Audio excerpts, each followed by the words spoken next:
The game plays right here. Are you ready for some football? Your sports leader, WOHS Shelby, WLO in Lincoln, and WCSL Cherryville Gastonia.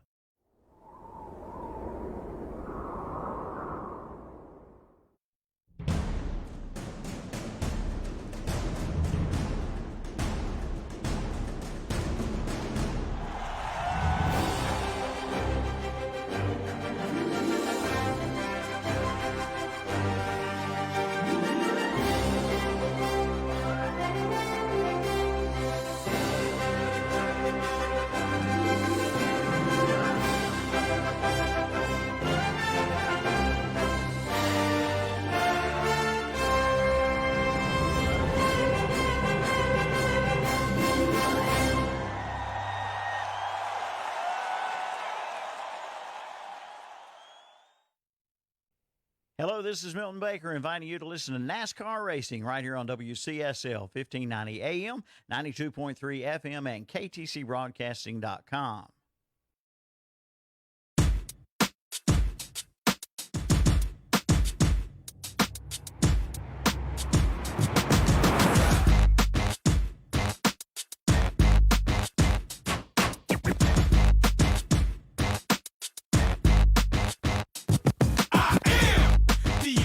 Man, I only do things incredible can, cause I am the seed of a chosen breed. You don't see too many like me, cause I am one of the reasons you do what you do when you wanna be me instead of you, cause I am still on beat, showing love to the streets. Come on, you know me, cause that's who I am.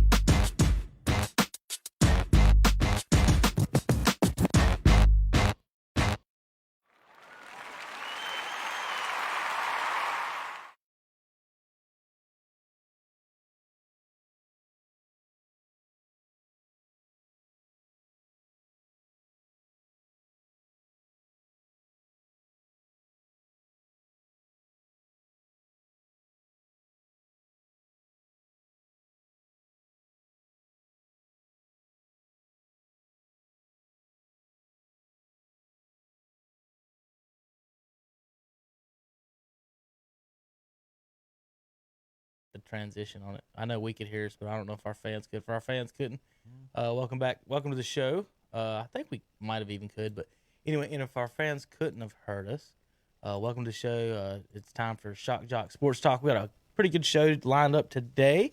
Got some all kinds of things to talk about. I can't even talk. I quit. This is just a shit show at the beginning, and I really don't know what to do about it. Hunter comes out with a potty mouth, and it's already. We're going to do NFL standings over the decade. I've put out what teams would have made the playoffs. I've got them on my sheet over here, and we're going to pick the greatest teams of the decade, playoff-wise. Then we're going to talk about some more stuff. I got some in-depth Major League Baseball stats, Hunter.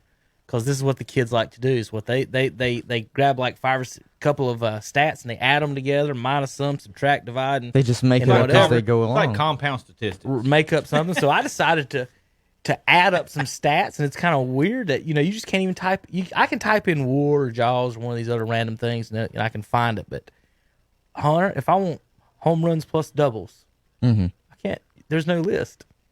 So I had to go through the top 20, 25 lists today and do some math for you guys. I actually put a lot of effort into this research. So if you don't think we're talking about that the whole day today, I don't know what else you thought we were doing today. But we got some other fun stuff today. I want to thank everybody for watching live online. Like and share to your friends, please.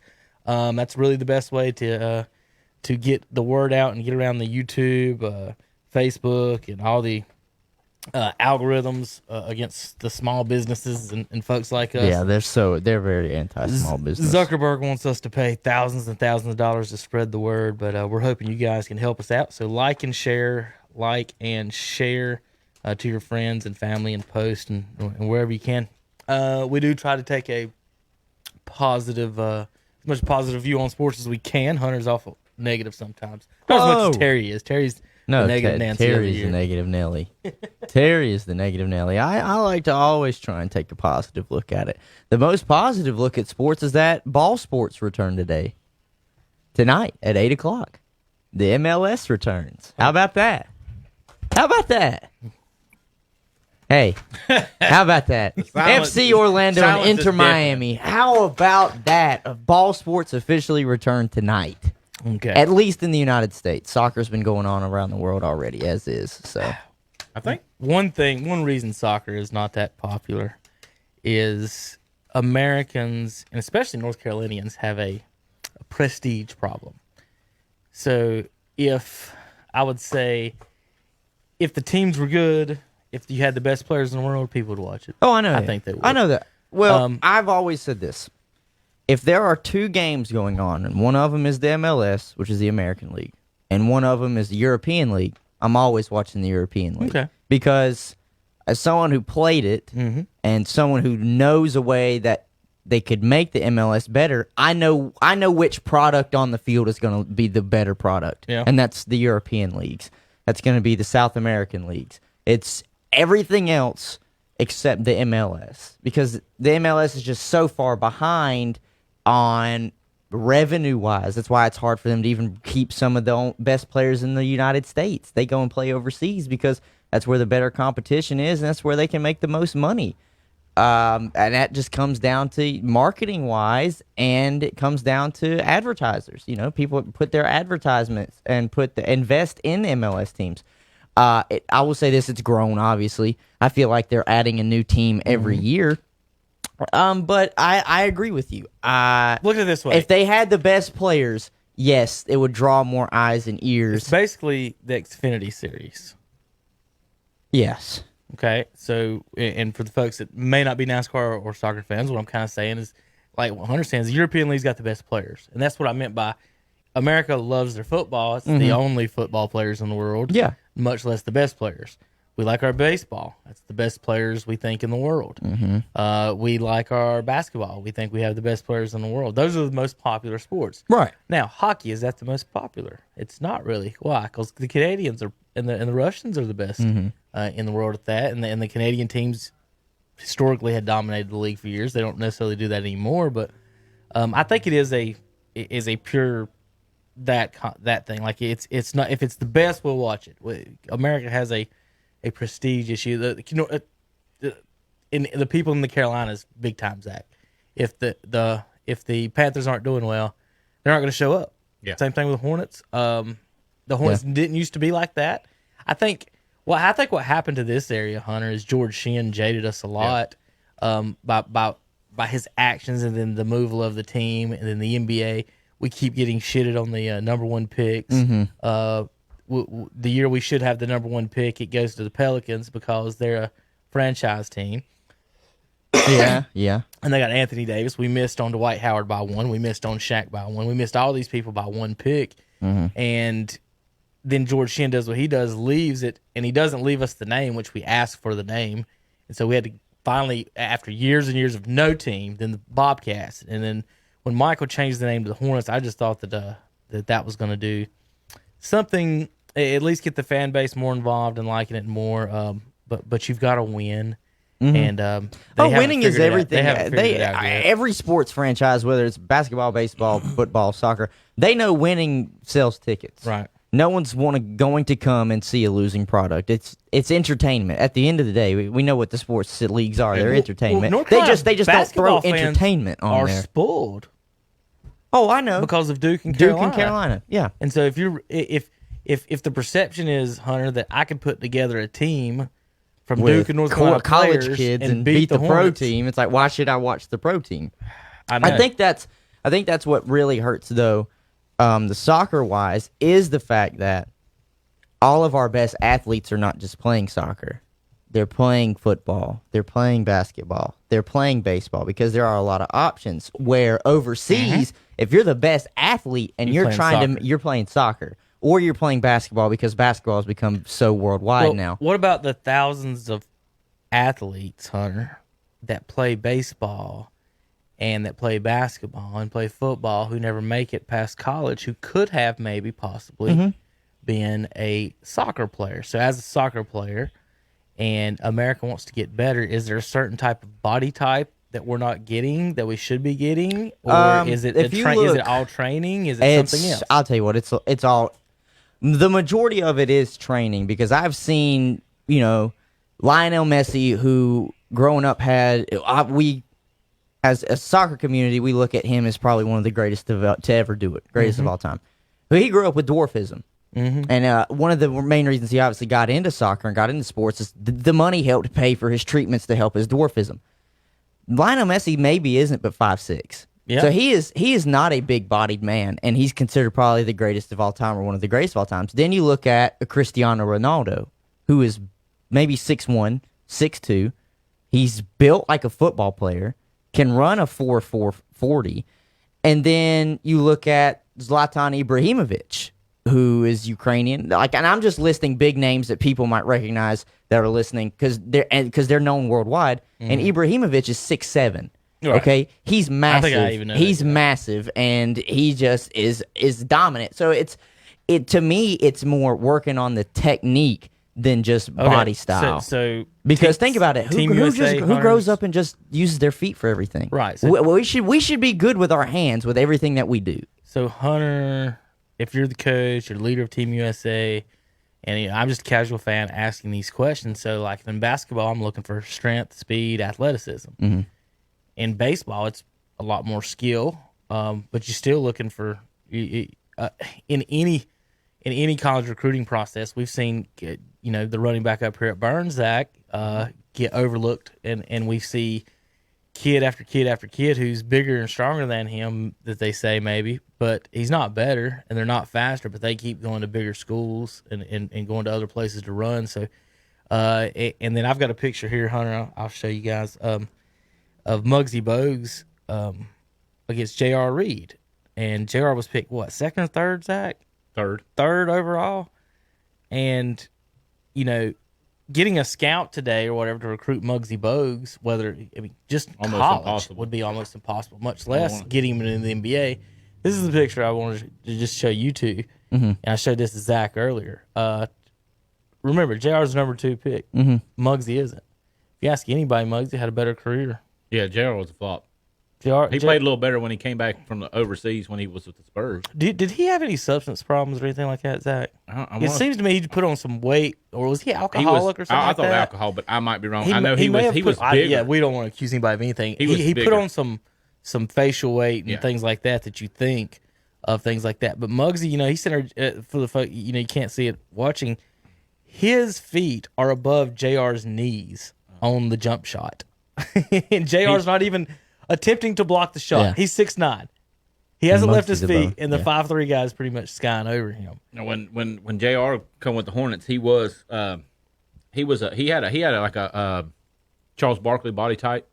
He was more stockier, lower center of gravity kind of type. When he came back and played for the Spurs, he was a lot thinner. He was more like a wing forward then than a power forward. He was more like a small forward on the wing, Yeah. and he actually did very well. I think for me, I and remember Bogues, real quick, Hunter. I remember J.R. Reed getting drafted. Oh, I was I was at an ecstatic. American Legion baseball game, I was ecstatic.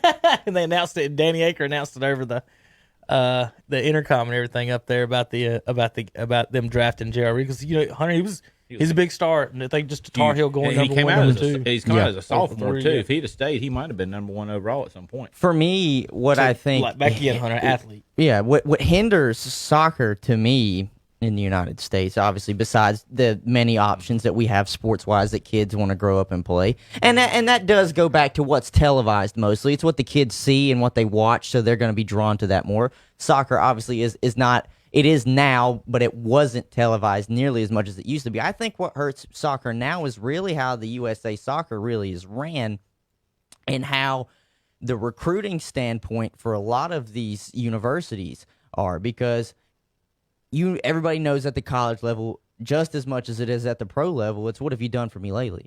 Are you winning or are you not winning? That's how you're going to keep your job. And I remember when I was going to a soccer camp in high school, they would do high school camps, so high schools would come from all around, and we went up to Wake Forest. Wake Forest is usually a top 5 team in the nation. It's North Carolina's there, UNC Charlotte's there, and Wake Forest there. If you're talking about it locally for North Carolina. Okay. And when we went, I remember listening to the head coach talk, and he introduced what was going to be their star player, and he says he recruited him out of Brazil. I'm like, oh, okay. So this is what the problem is. we're not trying to get local talents, and we're not trying to get talents that maybe we can see just need to have a little bit more refinement here in the United States and try and build them up. We're going overseas and He we're wouldn't be pulling coaching for them. his job, would he, Hunter? No, he might.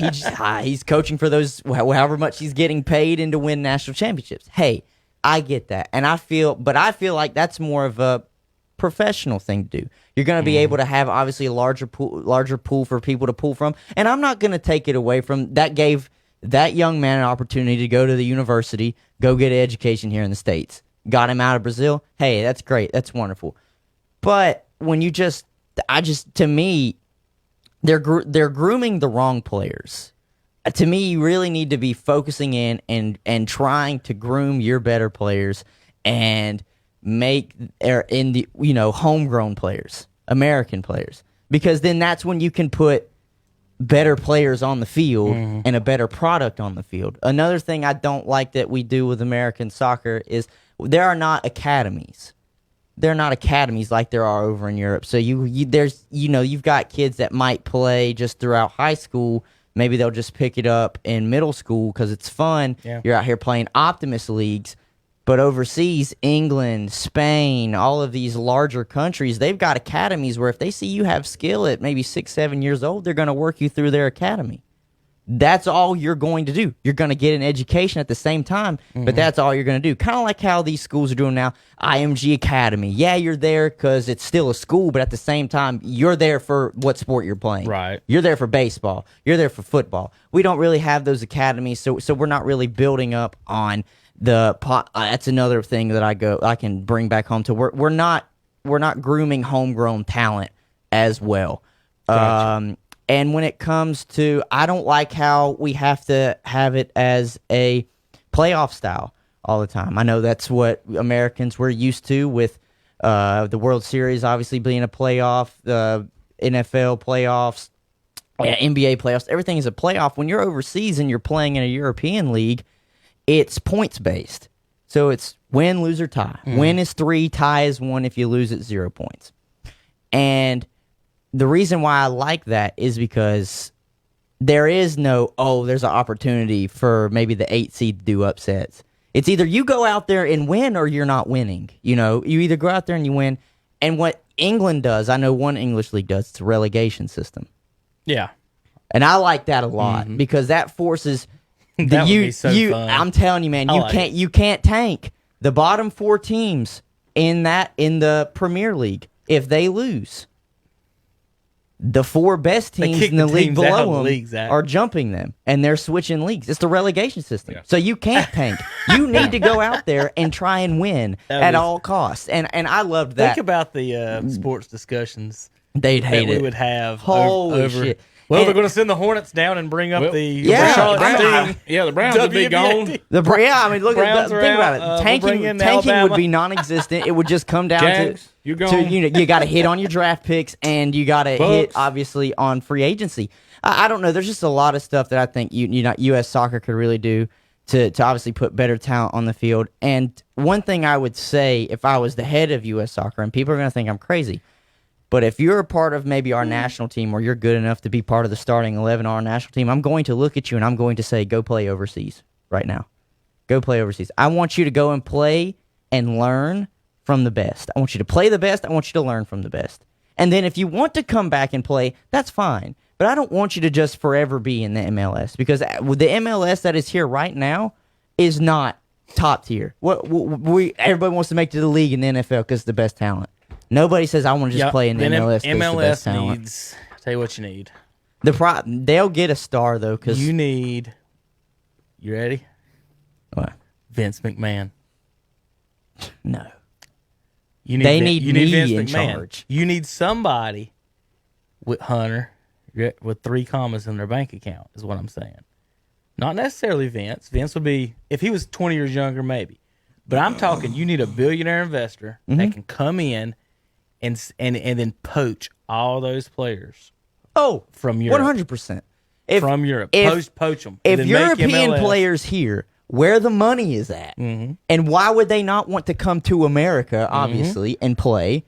then absolutely. I Like think Tepper, Wayne, I think would have been the best. Well, he does got an MLS team, don't he? I think there's Or one. or yes, he's going to have. He's one. getting one. He's in getting Charlotte. one in Charlotte. Yes, because that is one thing He should own the league. Though. that Wayne Rooney, who was a big player for Manchester United, won a bunch of championships over in England. When he came to play here for the team in DC, that's what he said when it was over. He said the pay gap between the best player and maybe a second or third tier player is huge. Is there a league owners or are these or is it a union like? It is in Major there. League There is Baseball? owners. Or is it There like, there are owners, but Is I it like think is like because NASCAR, the France is on the sport, and I don't- or is it like baseball and everything else where there's owners of clubs? it's and a owners of commission? clubs. It's owners of clubs and a commissioner. Okay. Because I know David right. Beckham is like part owner of the new team that they just put in Miami. Got a couple quick announcements before we move on to some other things. But that's at 8:00 tonight. Tune in, ladies and gentlemen.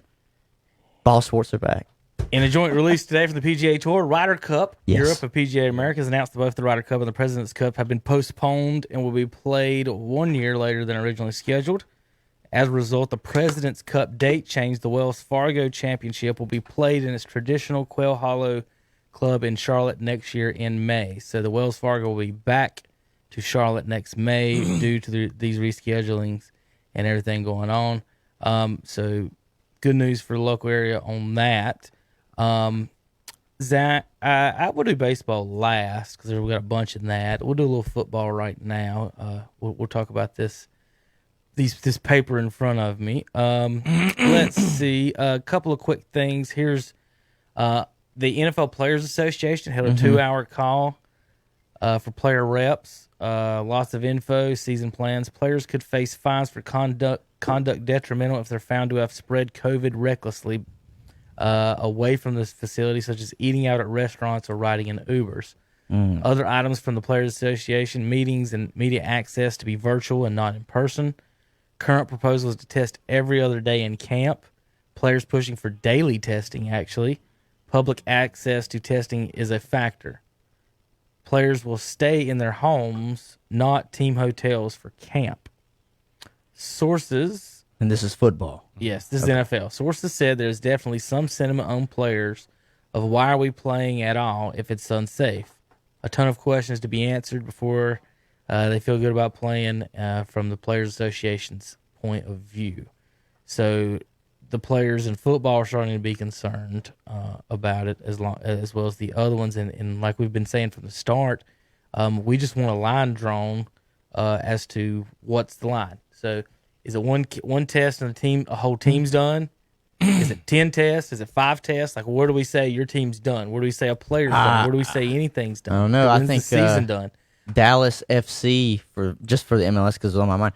I know they pulled out of the restart because they had 10 players and a coach test positive. So maybe 10 would be a good number. Maybe That's 5 or if 6. it's so unsafe, it should be 0. I was Right? listening to Colin. I was listening to Colin down the road, and that's what he said. He said, "Look, especially like NBA and all of them, he's like, there's no baseline right now. So like, what would it be? If teams have to come out, then that throws off your divisions. So you might have to structure it top down where you have the top 8 teams. Let's just throw a number out there. I ain't saying, but it'd be the top 8 teams with the best record at the end of the year going to a playoff pool.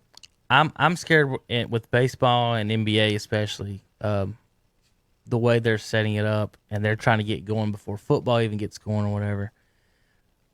Zach, I'm scared we're going to get to an NBA Finals and we're watching J.R. Smith lead his team against Giannis's little brother. Yeah, because nobody wants to play. Or not wants to. Or sick. What if Giannis wins the Eastern Finals and then gets it? Yeah. And then now the Bucks are in the finals and they got no Giannis and nobody on the Lakers gets sick. And then KD decides to play and he comes back and wins. Well, they're not playing. Yeah, Spencer Dinwiddie was announced out. He's out yesterday. Out. So They ain't got nobody. Nets They might ain't not. got nobody. They ain't got going to nobody. win. Nets aren't going to win a game. Hey, the Hornets might actually get in that way. No, they should be able to replace them. But honestly, the Nets without Dinwiddie and without Durant and no Kyrie, No DeAndre Jordan. are they going to win a single game? No. I'm not even talking about a series. They're not even going to win a game. Yeah. They're going to go 0-8 in this regular season. And then they're going may to miss the playoffs. Do they have to stay in the bubble even Once if they get knocked out? No, Yeah. they can leave. I'm about to I say. would imagine they can go home. but Y'all stay and breathe on us. Yeah, If but everybody, think- if think about it, everybody they're gets if everybody gets put out and the Hornets are left, then the Hornets can win the NBA championship. Yes, everybody gets sick. Are we gonna But have an they're only asterisk? Are we gonna have an asterisk next to that, or are we just gonna roll with it? Yeah, I say there won't be no asterisk because they don't. They mentioned it in the San Antonio's championship year, but I don't think they've been asterisk. but that wasn't. That was The only reason that was an asterisk was because you played less regular season. Well, who cares? Yeah, that's not. Everybody's sick in the winter of the J.R. Smith's the MVP of the NBA Finals.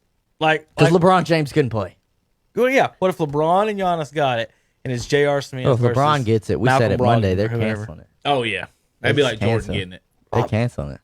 I mean, that's what I want to know as a fan, as a person. They don't even know. I want to know every sport. What's your line of what you're going to do? NASCAR set a line.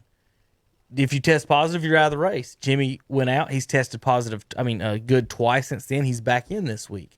So, but I think that's what's going to hurt people too. You know, I know we were talking about it off air, but if they can't get these tests to where they're more accurate than what they are, think about it.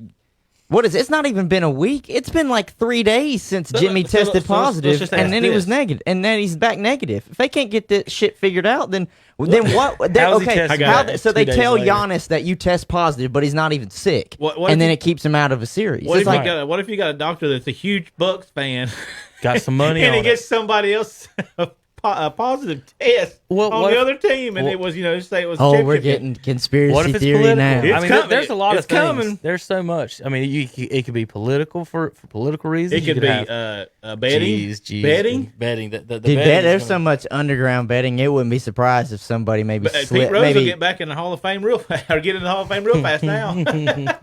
I don't know. I just feel like. I know that's what the players wanted was a multitude of testing available. Mm-hmm.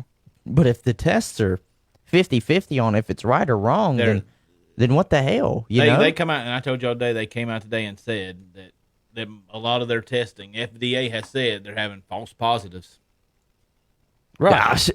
Because some of them are, I know we're not. We're not the experts. We're not the experts, but that's what they come out and say. But it does affect these sports coming back because Freddie Freeman obviously has tested positive and he has symptoms. So he has it.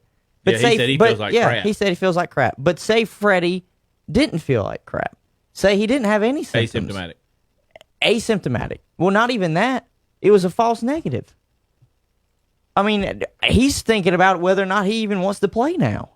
And what I think some of them, have legitimate concerns with having little children. Little babies. That doesn't surprise me, and you should be. And you should be. And they say, you know what? I think I need to hold off. They should be. I don't disagree with It's just one of those things where, people are looking at numbers, but how because of them, the FDA coming out and saying, having a bunch of false negatives, well, how realistic are these numbers? Well, here's another question. Another thing, Hunter, is that they're saying if Hunter tests positive 3 times, it counts as 3 and not 1 person. That's stupid shit. That's what some of them are reporting to. If that's the case, that's inflation. But what's the same people's doing the war stats? Right. With what's going on with sports is what we're trying to get at is the pros. The pros have a different line than the colleges and the high schools do. I honestly don't see any way we can have high school sports if you're going to say, Zach, you can't sit beside each other in class, but you can tackle each other. You can foul each other on the basketball court. You can sweat on each other. You can't protect each other playing basketball and football. So if we can't sit beside each other in the classroom, we sure as hell can't play football and basketball. So I'm not even expecting us to have a high school fall season, maybe in the spring, maybe something then. College, I would put questionable. If it was up to me / what I think the right thing to do is do the same thing with the high schools, is that these kids aren't playing. They're not paid. So if the education is the most important thing, like they say, Hunter, right, then it doesn't matter if we play in football games, does it? That's right. Doesn't matter one bit if all the Clemson players don't play a single football game. If education is the most important thing. So the problem there is that there's a $1 billion industry, which high school football isn't. Not. And they are, and you've got coaches making $9 million wanting to make his $9 million salary. I've heard everywhere it says college football is going to try to get in and just keep it regional. It throws into the fact too that, and I don't even know if y'all see anything on it. If they don't play, do they keep their eligibility for another year? What's that going to do with throwing the freshmen coming in next year? Well, they definitely should keep. I agree because if you're talking about college. Yeah. I was gonna say high school wise, they're done. Yeah, you can't just hold a kid back. You're screwed in high school. And you think about the move that Joe Burrow made from junior to senior, from where he would have been picked last year versus this year.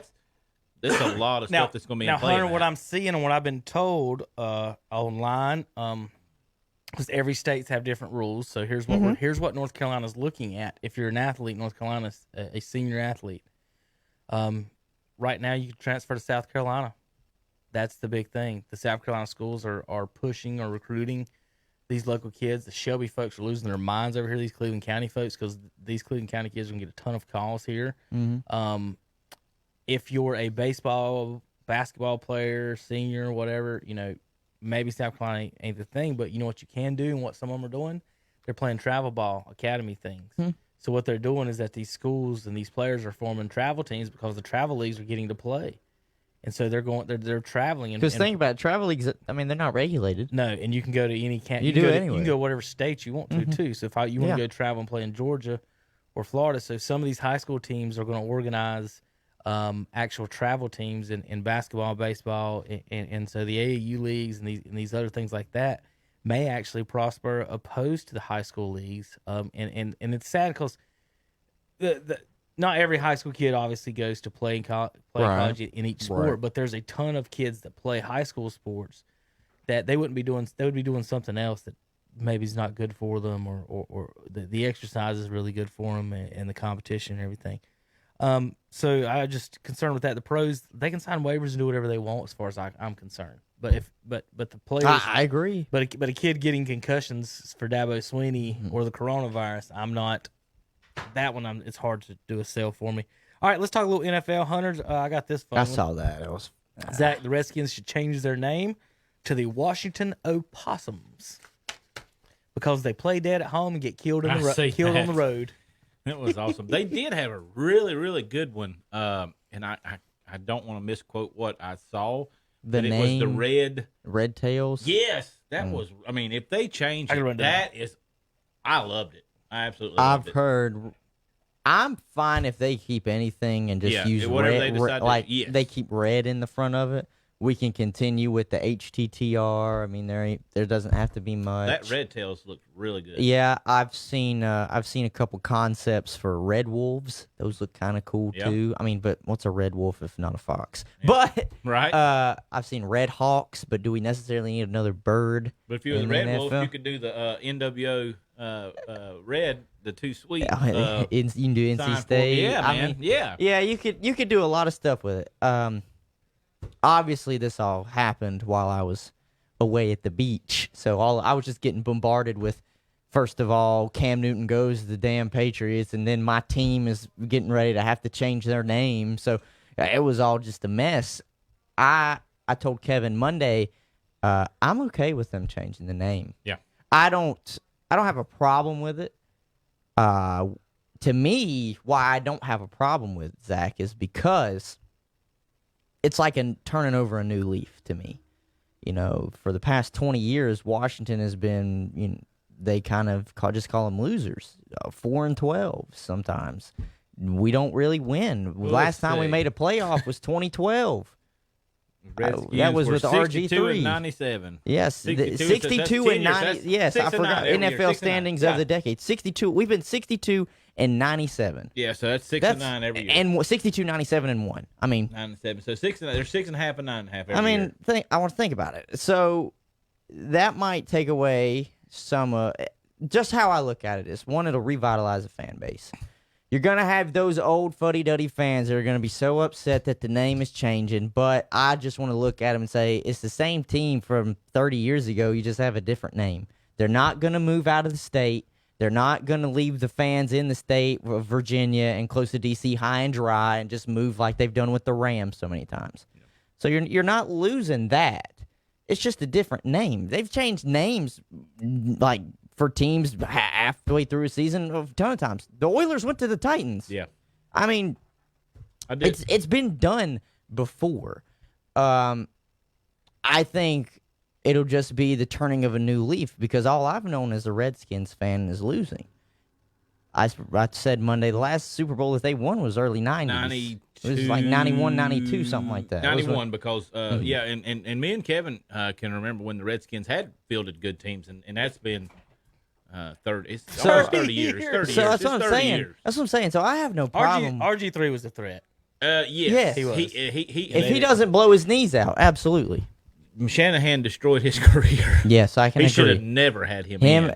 Yes. I think he thrives with Kyle as his head coach, not with Mike. Yeah, I think because Kyle was offensive coordinator at somebody the time. made that call to put him in that situation, and they wouldn't win the Super No, Bowl. They we- should have we had protected no- their assets.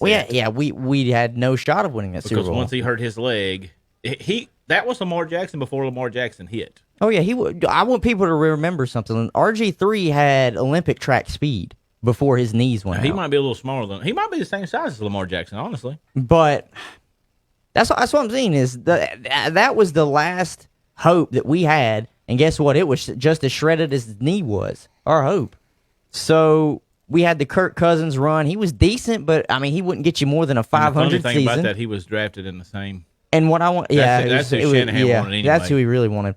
To me, this is how I'm looking at it. We got the young quarterback still. Technically, it's going to be his first full season starting in Dwayne. We have the new cornerstone of the franchise in Chase Young, who we just drafted. We are uber young across the whole roster. We got a new head coach and a new GM in Ron Rivera. New defensive coordinator. We are new everything. We threw out Bruce Allen. We're getting ready to have a new everything.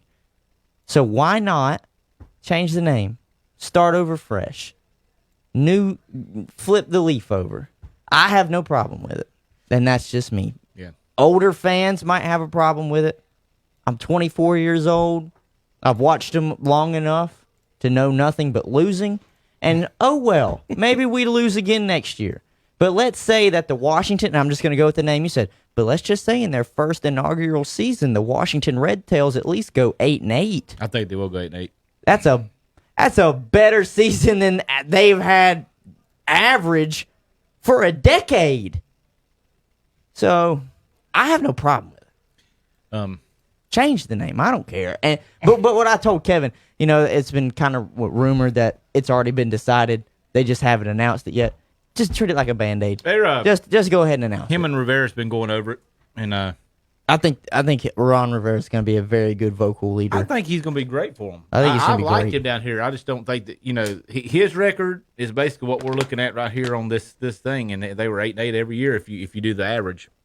So, Well, I think that's what we'll do on our first season as the Red Tails. I'm gonna say 7, 9, or 8, 8. Or however they want to call us. So if you folks watching, y'all don't get to see the background stuff that I do. That was some pretty handy work. That was I fast. just want to tap myself on the back. That for was fast. Good job, Kevin. All right, for you folks watching at home, this is the standings in the NFL of the last decade. So we have the decade of standings. Whoops, and then I messed it up by moving it around. We all have it. So These are we've got our cheat printouts. sheets and printouts, and you folks at home can follow along. We could see the bottom feeders really quick. Yeah. Shut up, Zach. All right. So I do got a couple of new notes on it. In the AFC, 8 of the 16 teams were 500 or better. That was the NFC. In the AFC, it was only 7 of the teams were 500 or better. Looking across the board, AFC East, only 1 team was over 500. In the AFC North, 2 teams. In the AFC South, 2 teams. In the AFC West, 2 teams. NFC West, 2 teams, the 49ers over 500 by half a game. 2 teams in the South, the North, and in the East. So in every division of football, there's 2 teams over 500 except for 1. Yeah. The New England Patriots in the AFC East. Zach, the Buffalo Bills never replaced Jim Kelly. The Miami Dolphins have never replaced Dan Marino. And the New York Jets have never had a quarterback as good as Jim Kelly or Dan Marino. So, Zach, we look at that, and we head into – let's start with the East. AFC? Yeah, AFC East. So, we look at the Patriots. Obviously, over the years, it's been Brady. It's been Belichick. And this year, we're going to find out maybe who's been the major factor in those wins. But either way, Hunter, hadn't had much competition in the East. No, not a. I will say this: competition in that division has not been strong. Maybe until the last 2 or 3 years. Mm-hmm. The Bills actually became kind of a threat, and I'm not just saying this as with Josh Allen. Tyrod Taylor, the 1 year he was there starting for the Bills, he got them to the playoffs, and that started the Bills' little playoff run that they have right now. It's been a few years since, but I know the Rex Ryan Jets days, they were kind of clashing heads with Bill Belichick and the Patriots. But that was just, defense, really. That was defense on defense, because that was Rex Ryan on Bill Belichick, just head-to-head defensively. I can't, if you want to say Mark Sanchez versus Tom Brady, I'm going to say, well, that's the dumbest argument I've ever heard in my life. That's one-sided as can be. I think the one outlier there, but they're sitting in third, is the Dolphins, and I don't know how the hell they've done it.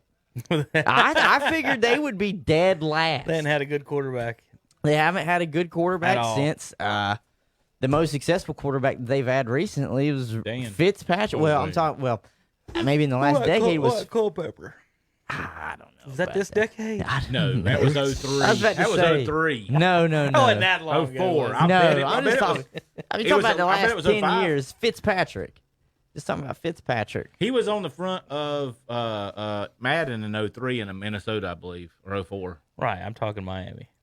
So no, I mean, Yeah, this has wasn't been a much longer after cakewalk. that because Breeze was drafted in the 2001 draft. He was in Miami in 2006. I want you to think The about one- how one year- different one that year in might Miami. have looked if the Dolphins went with Drew Brees.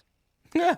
Man, they had a tough decision though. They had a shoulder versus the leg, and if you're with the quarterback, you're gonna pick the leg injury over the shoulder injury. Well, let me ask you something, Zach.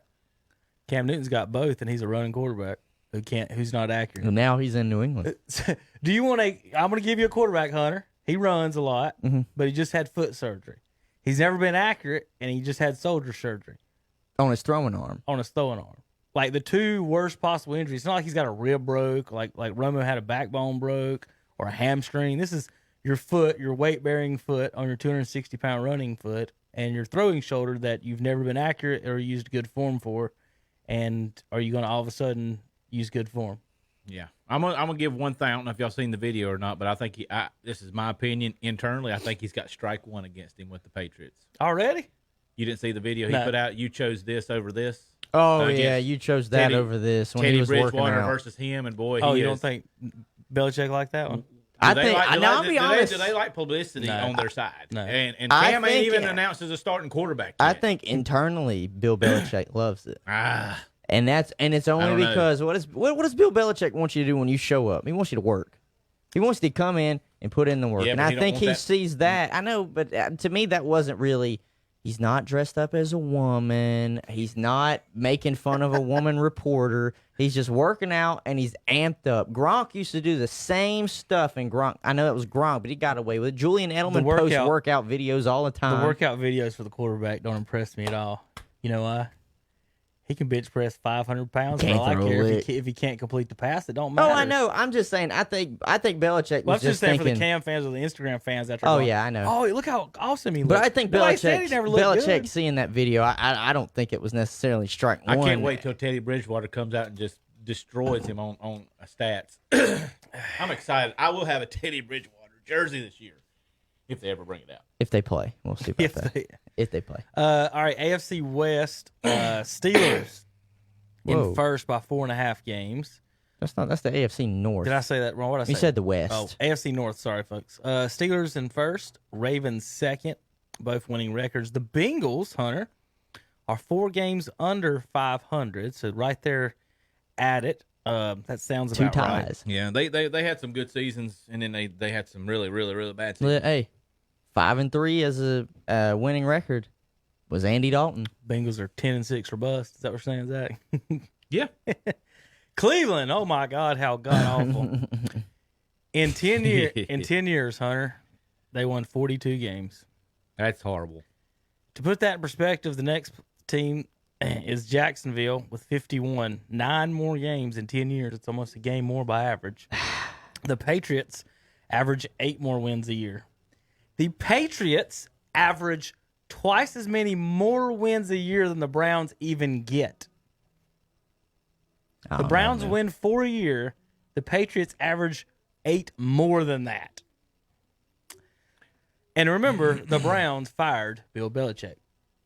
He's getting the last laugh, isn't he? I think if Man, the he's Browns, getting the I think last if the laugh. Browns were in the AFC North, It doesn't I mean the matter. AFC East, they would all be 70 wins and 90 losses on 4 teams.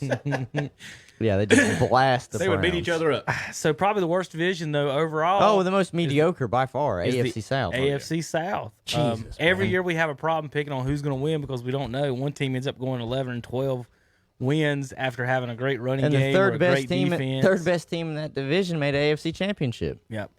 Texans 4 games over 500, tied with the Colts at 82 and 78. Titans at 69 wins. The Jaguars 51, the second worst in football for the Jaguars. I did the head-to-head competition on to see who would make the playoffs in our fictitious playoffs, and I have the Colts in the last 16. And Texans have played 16 times since 2000. The Colts lead the series 10-6, so they get the tiebreaker. Okay. Colts would be your Well, AFC I North mean, that doesn't champions. surprise me. The Colts have had the quarterback situation pretty solidified, Right. at least more than Oh, the yeah. Texans. The Texans just now are starting to maybe have something in Deshaun Watson. I'm still not sold on Deshaun Watson, but I'm not going to take How many away quarterbacks the Texans that had he's this winning. decade? Matt Schaub was there for a hell of a moment. He was there for a hell of a moment. I remember seeing him in person against the Tar Heels when he was at Virginia. Yeah. He was impressive in Yeah, live he was. person. The ball He came out of was his hand. Yeah. But And the he was- Colts, they went from Peyton Manning. They did 1 year without him, and then they got Andrew Luck. AFC West, the Chiefs. That's I would surprising. have guessed the Broncos. I would have too. probably.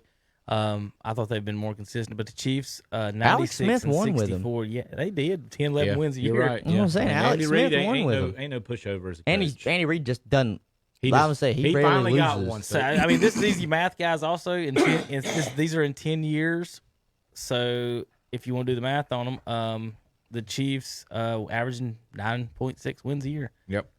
I'm trying 40, 150 and 60. Somebody did some math wrong. 51 60 on one of these, I think. 150. No, they did. Okay, they're good. Chargers are only 6 games under 500, and the Raiders, with only 63 wins, are at one of the worst teams in the NFL in the last 10 years. We'll go from the bottom up in a minute just to kind of give everybody an idea on how bad the teams have been. The Seahawks, the only team significantly over 500 at all in the West. The Rams are under, the Cardinals are under, and the 49ers, Zach, are only a half a game over 500 in the teens. And they just made a Super Bowl. Yeah. So if it And- wasn't and this a year, they had a couple- losing record until this year. Yeah. And they had a Super Bowl in Appearance. 2015-ish, maybe. Yeah, it was 14. when They've they had played two- Baltimore. So and they they've, won NFC Championship too. so they've had 2 Super Bowl appearances in, Two the, Super in the Bowl- decade, yeah. and they're half a game over 500. And Yeah. they had good records, really good records both those years. All But- 3 of those years. Out in the, we'll do the NFC South last since this is our territory. How about NFC East, Hunter? It's tight, Your Redskins. except for the one at the bottom. Redskins have the 4th worst record in the decade. The Eagles are 1 game in front of Dallas at 87 wins, Dallas 86, and the Giants 70 and 90. That there. surprised me. I figured they'd be closer to 500. I did too. The Giants, I didn't think it was that far Yeah. off. I guess that's I would what you think kinda all would 3 of say. those would have been running neck and neck. Packers are in first in the NFC South, North. I don't know. Without them being labeled, for some reason I can't get my directions right. I don't. What am I doing? The NFC North Packers are in first, 102 wins. That is actually tied for the second most of the decade with the Steelers. That's surprising. Vikings with 81, Doesn't surprise me. I Really. will make a Bears comment on that, 86, and the Lions 72 wins. I must say, that division is about as weak as Patriots division. it's with almost top heavy. It's Pretty darn. comparable. Yeah, I think the Patriots is worse, but Zach, you can look at the Name me the greatest quarterback in Chicago Bear and Detroit Lion history. Matt Stafford, and Jay Cutler. Jay Cutler. God. Probably Jim McMahon. Yeah, as I'd far put as Jim. greatness because he But won the yeah. championship. Cutler's probably the best passer. most talented. He probably had the best arm. He had a killer arm. He just had that don't care And mentality. then who was the other team you asked about? Detroit. It Detroit. was Bears, and then the Vikings have Rodney had Pete. the Vikings have been good. Matt Stafford better. It's like the Vikings' strategy over the years has been just signing a veteran to to run the ball, play defense, and sign a veteran quarterback. You got Brett Favre, you got Randall Cunningham, Culpepper was younger. Then you've got Kirk Cousins now. So it seems like the Case Keenum. There's not a what was going to be they're the not changing into developing quarterbacks. What changed them though? Or they tried with Tavares Jackson. Well, what was going to change them is they drafted Teddy. They drafted Teddy Bridgewater. Yeah. He That went was a out there and catastrophic had injury. a winning season in his first season. hurt. Then the next year, blows his knee out. Freak And then they accident. have to go out and get a journeyman in Case Keenum. He does very And well. then he did pretty well, but they weren't sold on him. So then they go and get the veteran. I think that sent them back. Paid him more. That sent them back to their old ways. They said, "Look, we tried and got hurt. Let's just keep getting these vets." paid all that money to Kirk Cousins, and they should have just kept who they had there and paid him a lot less. And filled the roster out with other places. Did you see Case Keenum in Washington? He looks awful. Case Keenum, not only that, Case Keenum went to Denver after he was in Minnesota and Zach, was who's the last person? shit. Who's the last quarterback beat Cam Newton for on the Panthers? What do you mean, last quarterback to beat him? Mm-hmm. It was Kirk Cousins, wasn't it? I think it was Case Keenum. I think it was. Was it Bronco? No, the Vikings. I don't remember that. I was at season. the game, so I remember. I remember him. That was the year they did the Minnesota Miracle. Mhm. I know that. So, but I think that has something to do with that. I might be totally wrong. I think I heard someone say. I don't like that. That's not written down for me to 100% say so. All right, NFC South. The Bucks. Zach, not too good. That's what you get when you got Jameis Winston. Cam Newton under 500. Zach, team has never had back-to-back winning seasons in the team's history. Only 8 now winning seasons. I think it's only 7 winning seasons in 25 years. But 3 games under 500. Did you expect that? Did you expect That's about better, right where worse? we would be. No, I figured 8-8. I mean, that's we're either going to be 6-10, 7-9, 9-7, 10-6. That's just that throws in 8-8 when you put them all together. All right. So then we've got Falcons, who've made the Super Bowl. And then the Saints with 100 wins. Folks, teams with 100 wins, only 1, 2, 3, 4, 5 of them. Patriots of 125. The next closest is Steelers and Packers at 102. Saints and Seahawks at 100. So those 4 teams averaging 10 wins a year. The Patriots averaging 12.5 wins. And I'm gonna handicap them 24.5 wins. So they need to drop that back down. Are those 2 extra wins a year just directly from Bills, Dolphins, Jets? Yes. I mean, that's no question about it. I'm going to say that if they were in any other I'm division, looking at they would've got 6 100 wins. I'm looking at 6 wins. 10-6. I'm looking at. I was say Yeah. I'm looking at 6 wins. Twice against Well, the Bills, twice against the Dolphins, and The twice Dolphins against the have their Jets. number. They usually go 1-1 against the Dolphins for some odd reason. Dang. And sometimes with the Jets they get beat. But I'm gonna give them 10-6 to any other Yeah, the division. little 10-6. Miami miracle that bit them in the butt a few years ago. Yeah, with the Gronk. I think the Dolphins were the one that got their number last year that took them out of the 1 seed. That's why they had to play Tennessee. I think that was what happened too. It was the Gronk. It was maybe year before when they threw the Hail Mary had Gronk on defense. Well, remember when the Dolphins beat them with the Wildcat? They beat the Patriots. They threw like 5 times, ran the Wildcat. That was the whole when they time. had Cadillac Had the 2 Williams running and Was it Ronnie. Ronnie. Yeah, Oh, Ronnie that's Brown. Ronnie. There you go. Ron Brown and both two Cadillac awesome Williams. running backs. All right, Hunter. If we did the playoffs, Okay. this is what they would Just be. okay. All decade playoffs. All That's what it would decade be. playoffs. All decade playoffs for the NFL. All right, so it would open up in week 1, wild card, Denver in Kansas City. So you've got Peyton Manning against Okay. Patrick Mahomes. Now, do we take You've got Von Miller, DeMarcus yeah, Ware. do we Yeah, take it's the whole decade. all You can take decade whoever team? you want. Yeah. I can pick whichever team of the decade I want. Yeah. Because this is what's weird. Do you take the Denver team that Let's take the best lost? players of Do you all take 10 the years. Denver team that lost to the Seahawks, but Peyton Manning didn't show his age as much, or do you take the Super Well, Bowl you team? get the best I'm of talking everything. about. I'm talking about.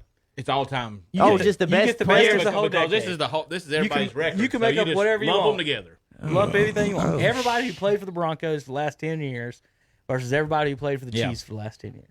Best still player taking- available. I'm still taking Patty. Who was they playing? The Colts. They playing the Broncos. Broncos in Kansas City.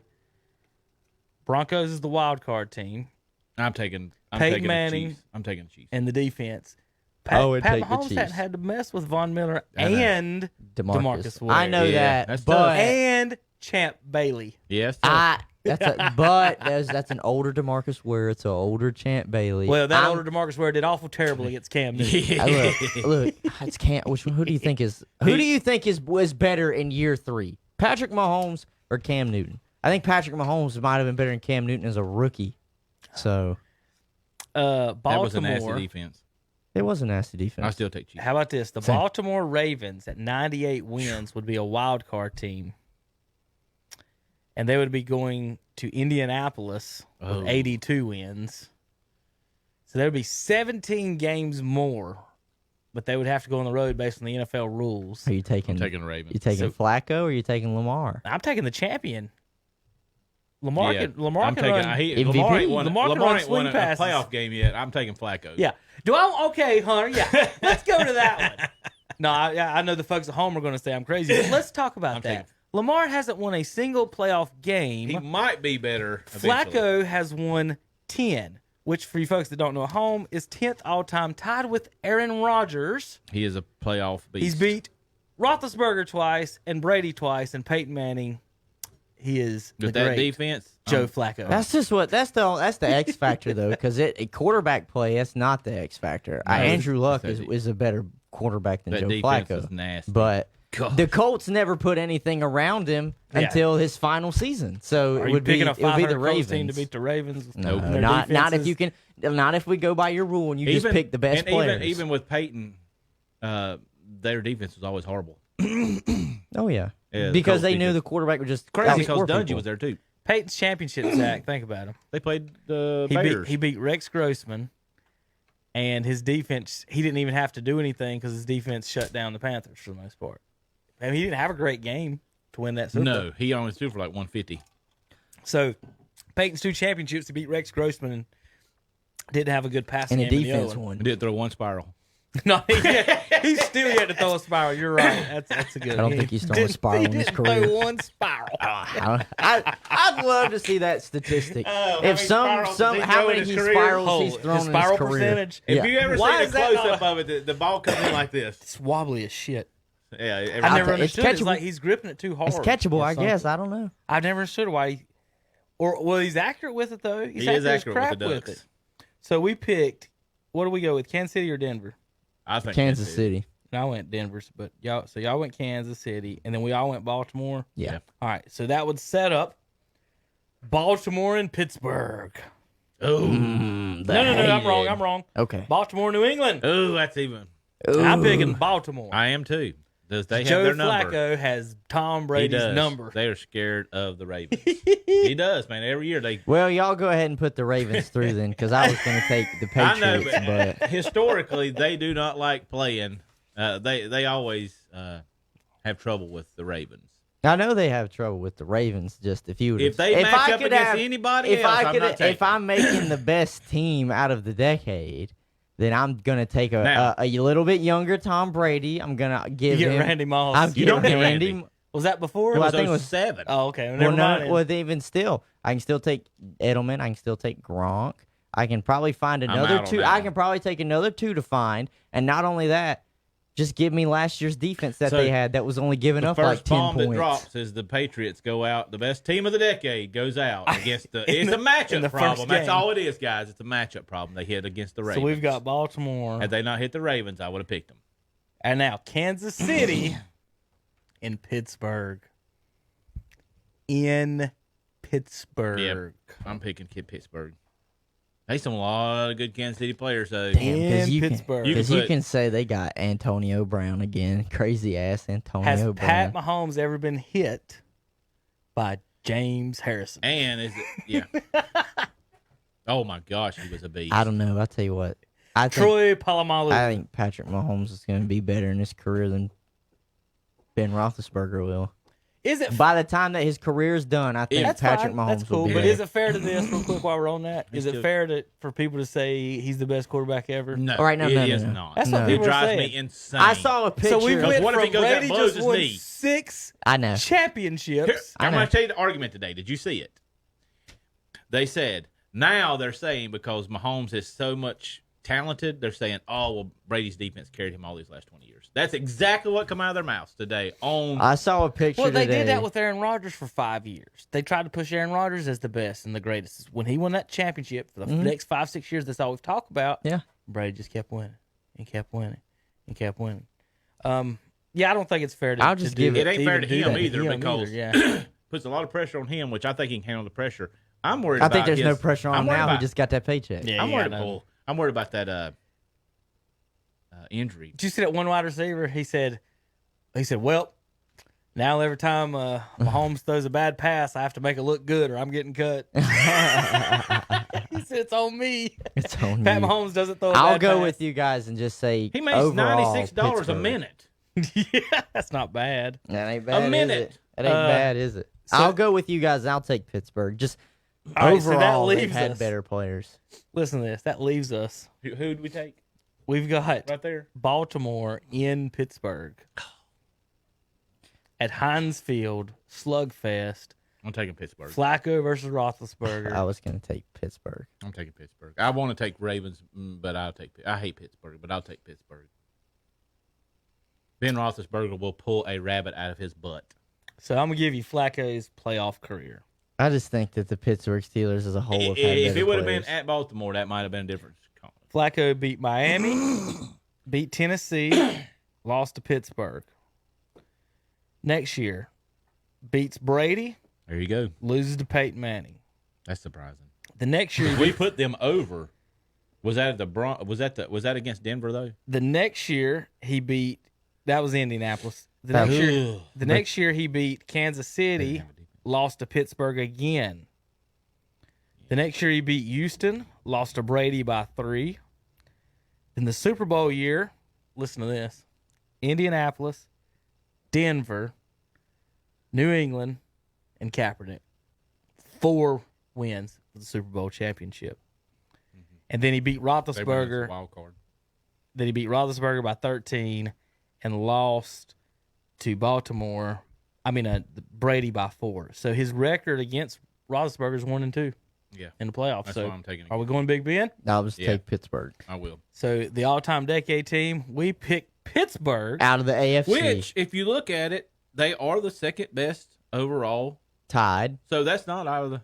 Packers are the second best overall because they got one, Are they? one Oh, less no, I'm loss. talking on that side. Right, I'm talking on right. that side. Right. So that's Second best That lines up AFC pretty team good. of the And like I said, I second only best threw- AFC yeah. team of the decade. And I only threw the Patriots out because of the matchup With again. Baltimore. Yeah, So you would have had Patriots over Steelers if they would have Yes. got to play them? I would have. So based on Probably. seedings, Yeah. it come out for us that the Patriots didn't make it, but they may have made it if we had them playing Pittsburgh. Yeah, I Yeah, agree. there you go. I Probably. would agree with that 100%. All right, so our NFC, 8 teams are over 500. Let me tell you the suck ones. The worst team in the NFC, the Buccaneers. Imagine that. The second worst team in the league, the Redskins. Oh, imagine that. The third worst team in the league, the Lions. And the fourth worst team in the league, the New York Football Giants. That just surprises me. I mean, that really does. They got 2 Super Bowls, or was those before? One of them. They I were believe. before. Or I think they both would have of been them might have been. 07 was the year that they beat Okay. the 15-1 Patriots. All right, so that would set up the 6th place wild card team, the Dallas Cowboys, going to New Orleans. Oh, that's a loss. That's a loss. That's the Saints. I'm sorry. Yeah, that's Saints. That's a Wait a that's a minute. trout. No. Wait a minute. No, ain't no wait a minute. Wait a minute. There's no wait a minute. There's a secret weapon in Dallas. It is not Oh, Tony Romo. It is not Yeah. Tony Romo. It's Tony playing Yeah. with I still can't Tony put playing him with over. that line. Tony playing with Ezekiel Elliott. Yeah, that's A- dangerous. A healthy number 1 threat, Des Bryant. Amari Cooper. Jason Witten. I'm not saying Dallas wins the game, Hunter. I'm gonna say it's darn close. I'm saying it's 50-45, Yeah. one way or the other. Right, Yeah, so- I agree with that. I agree That with X, that X factor is still and, because I and you can throw that good defense that they And I will, and I will pick. I keep forgetting that you can do like just Yeah. pick best players from the decade. Right. But even still, I say it's a I'm close taking game. Drew Brees It's in a New close Orleans. game. in New Orleans. I'll say this. I'm gonna say it's a close game. I'll pick it because I believe that Jerry Jones, when he bought the Dallas Cowboys, signed a deal Call it the devil. You can call it Paul Tagliabue. You can call it whoever you want. You're going to win 3 championships, but after that, you're done. You're not going to sniff anything. I think Jordan had a deal. We'll let you buy the team for this price. But you ain't winning shit. You took 6 championships in the 90s. We ain't even going to give you a number 1 pick, Hunter. We're going to screw you every way we can. It's just weird. These teams ain't won nothing. Now, this is just brief, but could you imagine LeBron wants to be an owner, obviously. He would like to be. Could you imagine LeBron owns an NBA team and they give him the number 1 pick the first year he owns a team? I told you what I think they're going to do. I think they're going to start their own league. I think LeBron will have enough money, all the stuff that's going on in today's society, they're going to say, we're going to start our own NBA. Don't say it won't be successful because I love watching the Big Three. Well, right. Basketball, I love watching that. Okay, if they did awesome. basketball, how many people they really need to get to switch? Yeah. The 10 biggest stars, and that's it. You could do 10 teams, 10 players. I'm telling you, the Big Three is funner to watch than the NBA. The NBA players could put something together, and these guys could buy it. They're making so much money. All right, so I'll agree with you guys. It doesn't matter if I agree with you or not. You're both picking New Orleans. But I would say that the factor is in New Orleans. It is on TV, and then I do think they've been fucking the Cowboys for years. And anyway. that's Good one. The Rams, was it the Rams Chiefs? It was like 52-49 a couple years ago. That's what that would be. All right, It'd be a 5 seed. Okay. Falcons Ooh. They're going out. at the 3 seed. At the 4 seed, Philadelphia Eagles. Eagles have a worse record than the Falcons. Falcons 89 wins, lost in the Super Bowl because their defense stopped playing. The Eagles 87 wins, Their division did champion. win a Super Bowl over their division champ. They got the home field and they won it over the Patriots. But who's the quarterback of the Eagles? It's Carson It's Nick Wentz. Foles. Almost said Let me ask that question again. See what y'all say. It's Carson Wentz. 1 game. This is the playoffs. You got 3 games, Hunter. He's getting hurt. Nick Foles is coming in anyway, so they're winning. No, it doesn't matter. I got the Falcons winning You this. putting in the miracle man? I got the Falcons winning this. Okay. And it's because of that reason right there. You can't decide who you want coming into play for the Eagles. I don't think a Falcons are a Carson good Wentz playoff. What took is the- you all the way to getting that 1 seed in the NFC only to tear his ACL and basically hand it off to Nick Foles. Outside of that, I've seen what Nick Foles does anywhere else, and he's garbage. Now, Matty Ice is consistent. I also get a hell of a receiving core, too. Julio Jones, Calvin Ridley, everything they have now. I can even keep Austin Hooper. Nick Foles 4-2 in the playoffs. I think technically, if I'm not mistaken, I could even have old-ass Tony Gonzalez. Yeah, you can. And Nick Foles has more wins than Cam Newton in the playoffs. Yeah, we know that. in 1 year. No, did. Maybe not 1 year. Flacco does in 1 year. Flacco won 4 in 1 year. But I'm saying, Joe I Flacco in don't his think championship how many season- wins does Cam got in the playoffs? 3. He's 3-4. Okay, Joe Flacco's 10-4. Yeah, but I'm saying, didn't the Eagles come in and have to win 4 games with Foles? No, they just won 3. They won 3 that year. Okay, So you can probably take coaches too. I'm going to take Kyle Shanahan as the offensive coordinator. You're taking Dougie P. No. who's the Eagles quarterback in 11 and 12 right before Foles? McNabb was no, gone, it was wasn't he? Vic. Michael Wasn't Vick Vic was that there. late? Yeah, There 'cause was he the come in Chip a- he Kelly. came in after- Those he were came the in Chip after- Kelly days. Yeah, he Chip came in Kelly after, days with was he Michael that late? Vick. Came in right after McNabb. I'll pull it up, make sure. I think you're If right. I'm not mistaken, it was I Michael was Vick. thinking it might be. He was pretty daggum good for them. Well, let's see. 2011 and 12 and 13 was Michael Vick. He Yep. was pretty good too. That was, I hate to put it this way, that was fresh out of jail, Michael Vick. Let's see. Still had something to prove. Vick 8-3, 7-6, and then 3-7. Because if I'm not in mistaken, Philadelphia. Michael Vick had Andy Reid for maybe 1 year after he got out, because he gives Andy Reid a lot of credit when he talks about his day in Philly. Mhm. And then Chip Kelly came in and took over the offense. And it was a disaster. And it really didn't work. And then that's when Nick Foles got his opportunity, and all that went down the shitter. I'll go with whatever y'all say. And 'cause then I say it's Mark I say it's a Sanchez at one 50-50 point game. was a starting quarterback, if I'm not mistaken. It was a Yeah, 50-50 he might have got game some for me. games in there. To me, I'll I'll take let- Vic I'll only leave- played 10 or 13 games each year because he got hurt. So somebody else was playing. I tend to lead more towards Philadelphia because I think they had a better record maybe in the playoffs. I don't think the Falcons did well in the playoffs. I'm gonna go Falcons. I was taking the Falcons. I'm gonna go Falcons. I think they have overall talent, but I don't know. We'll see. All right. I know sure as hell they got the better receivers. All right, so that sets up second round. That means Julio Jones himself takes up 3 of what the Eagles would have had as Falcons a in Seattle. receiver. Ooh, Seattle. We're not even gonna think about that. No, not even going to think I about get that. Beast Legion Mode, of Boom. Legion of Oh, my Boom, goodness. Beast At Mode. home, Yeah. dome team cross country flight. And I can get 12th man. and I can In get January. today's Russell Wilson, Yeah. who I think is better than Super Bowl winning Russell Wilson. Oh, okay. I mean, Jesus. Yeah, they're How good. about I might just have them take it going the whole way. I so might that too. sets up I agree. Nolans in Green Bay. New Orleans. I think Drew Brees is better than Aaron Rodgers. I think Drew Brees has better weapons than Aaron Rodgers ever Aaron has. Rodgers hadn't had anything there. He had I'm the best going thing. straight Listen, Saints on Aaron that easy. Rodgers. Packers have won shit 2 hit more the games fan. than the Saints. Shit It's hit the fan. surprising, for but the- their division has a lot. I'm Well, telling you, our I'm Saints telling you, division man. sucked too. Shit hit the fan when they got rid of Jordy Nelson. I don't think it's been the same since they got rid of Jordy Nelson.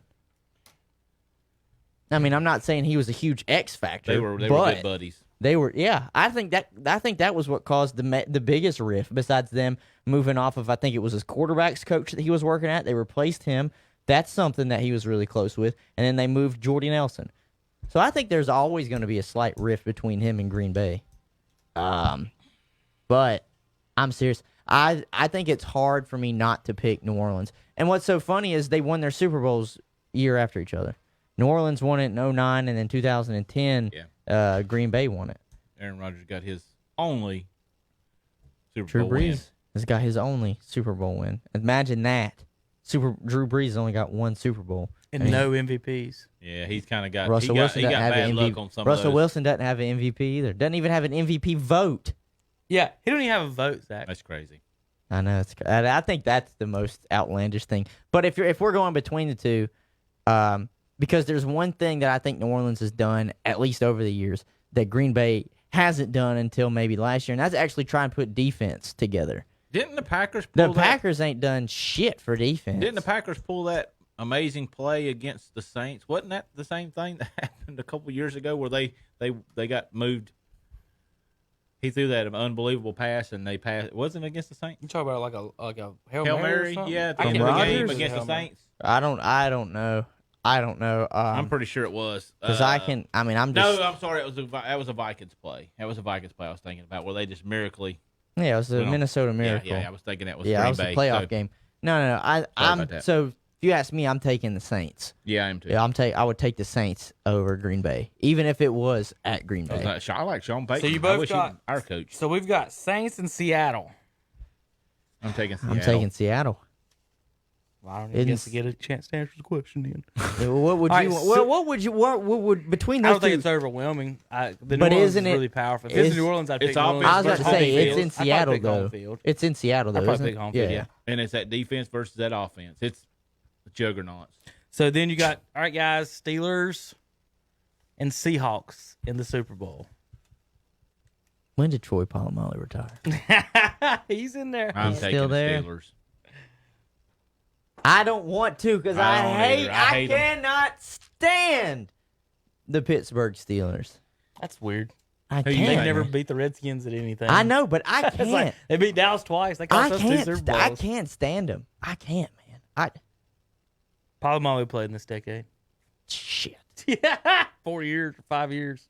He makes a They difference. got an awesome defense. They got a 'Cause they- substantial offense. I think. The better. problem is Russell can't scramble around if Polamalu out I'm there. about to say the Or problem James is Harrison. though, Yeah, the problem is Pittsburgh My is gosh. balanced. Pittsburgh, That's you what I can was thinking. you can pull greats on both sides from Yeah. this decade on offense and defense. And you can only really where basically say Russell Wilson on offense. And, Russell and beast Wilson mode. and beast mode. That's about it.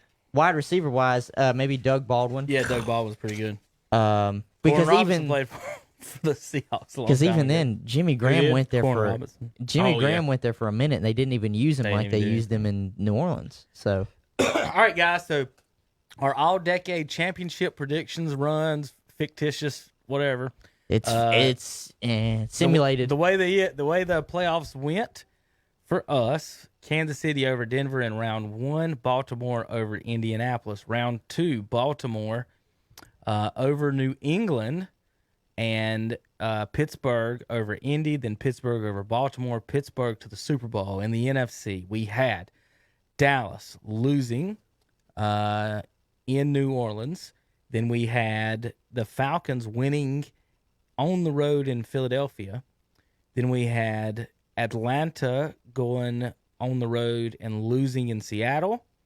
And then we had New Orleans winning in Green Bay, setting up Seattle versus New Orleans. We picked Seattle to face Pittsburgh, and the champions of our all-decade team. They made 3 Super Bowls, 1, 2, or have 1, 2. I don't know if that was in this decade. I don't even think I was in this decade. I don't think so. But 102 wins, the second most or third best record. We picked them to win the championship on matchups. I don't think it's a bad pick, though. They are technically one of the top 4, only 4 teams to have over 100 wins, not named the Patriots. All right, without looking, guys, and adding up, I added them up just a minute ago. Which division has the most wins in the decade? Y'all can look at it. I'm sure y'all ain't going to be able to add them up and all together in your head that quickly unless one of you are genius hadn't told me about it yet. But which division do you think? The Quick look. NFC North. Is it the NFC West? The NFC North is second. The NFC West is third. NFC South is fourth. Wait a minute.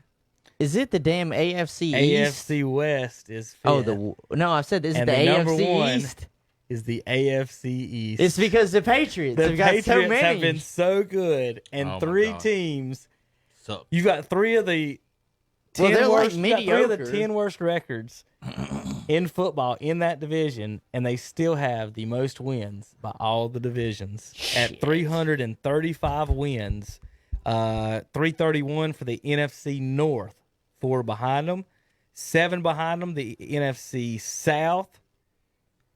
9 behind them. No, that was the West, the NFC South, then the AFC West. So the worst division of football, Hunter, you were right from the get-go, the AFC South. They've lost, good God, y'all, 35. They've won 30. No, never mind. The East has been pretty bad, too. Let me read. So 16 plus 21 less games in the NFC East has the AFC South been. Just Jeez. hot garbage. All right, let's move on to baseball.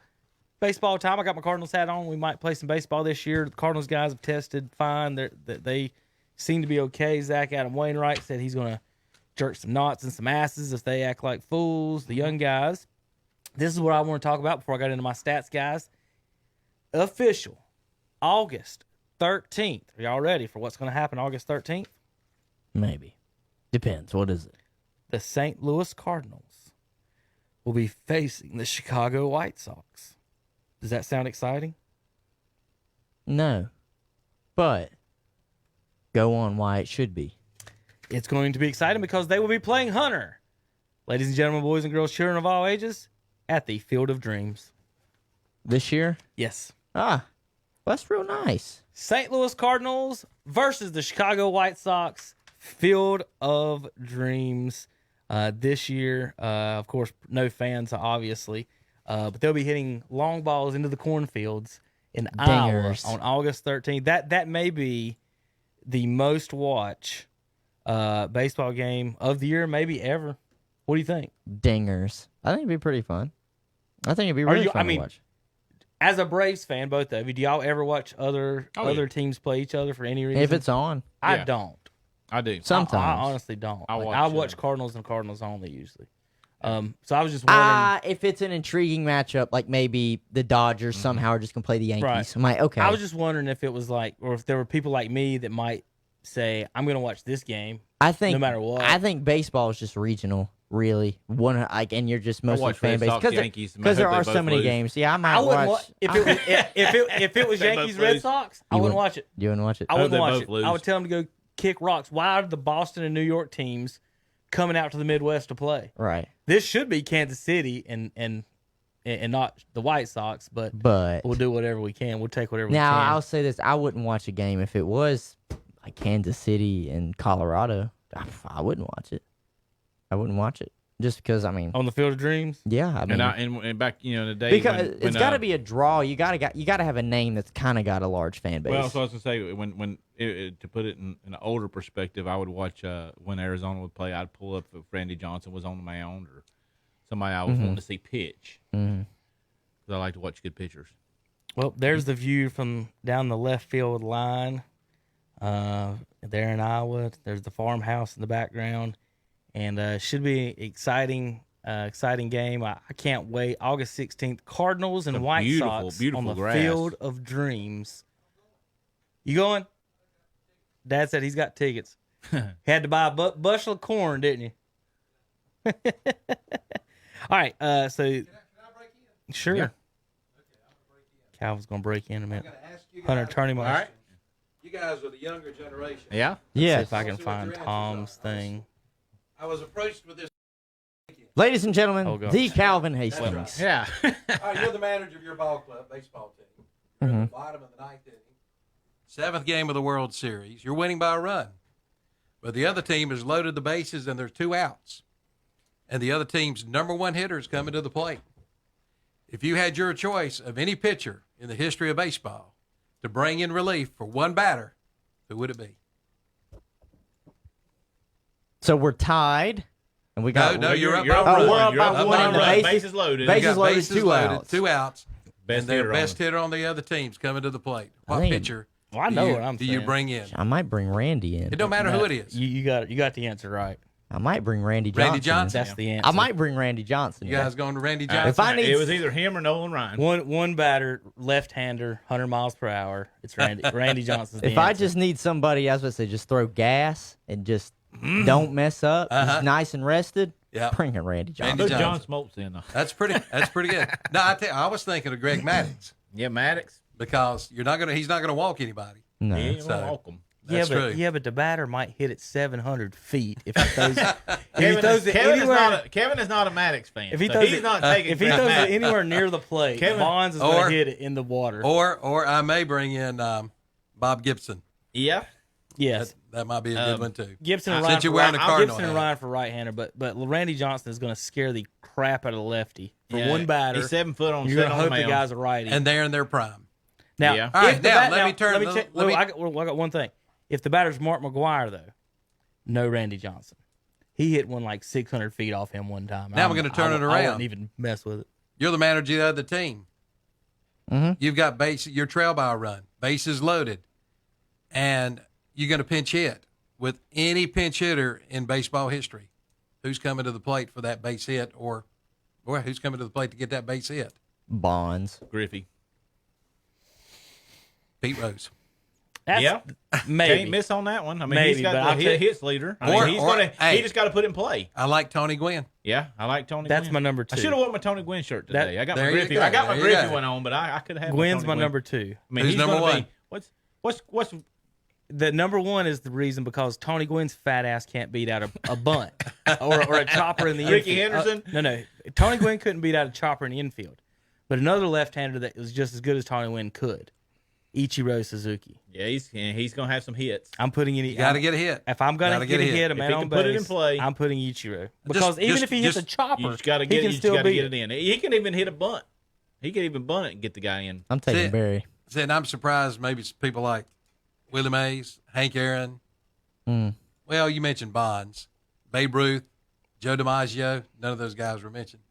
So, I mean- just curious. Even with Bonds, he can still put it in play. All right, so Oh, yeah. But let- because let that's me- the problem you run with Bonds is he can put it in play, or he can just get the grand slam right here. Let I me- mean, it's True. so dangerous. Or you got Mr. Was it Mr. October? Well, I was getting Reggie ready to say, Jackson. it's in October. Maybe I want to pinch it. Yeah. Reggie Jackson. I mean, So- he Well, might I come mean, to the there's so plate. many choices. I mean, there are a lot. steroids Bonds is the answer to about everything. But let me read you Ichiro's Yes, batting steroids Bonds. Let me read you Ichiro's batting averages. First year in baseball at age 27, he batted .350. 321, 312, 372 in 2004, 303, 322, 351, 310, 352, 315 up until the age 36. That was his first 10 years in the league. The worst he ever batted was 303 That's in the ridiculous. first 10 years. Not bad. That's ridiculous. Not bad. So was Rod Carew. Remember anybody remember Rod Carew or heard of Rod Carew? 6, You need to check his 8, stats 9, 10. sometime. So Ichiro started his first 10 seasons, guys, 200 hits in each of his first 10. We looked up something, Calvin. You might have seasons. missed this. Just a little stat. Remember when we was doing the Ricky Henderson thing, and we was talking about stolen bases, and in his like 40th, when he was like 45 or something, he had more stolen bases Than this year's leader. That shows you how good at stealing bases Ricky Henderson Well, he was actually was. all right, guys, go back to doing what you were doing. All right, so Thank you, Calvin. you know how Just curious. you know how I said Ichiro had 10 straight 200 hit seasons, right? Yeah. Y'all follow me? What's Mr.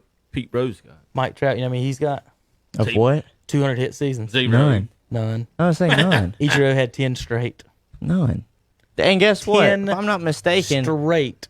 No. And seriously, they tweeted today. If I'm not mistaken, it was ESPN. On this day, Mike Trout entered Major League Baseball.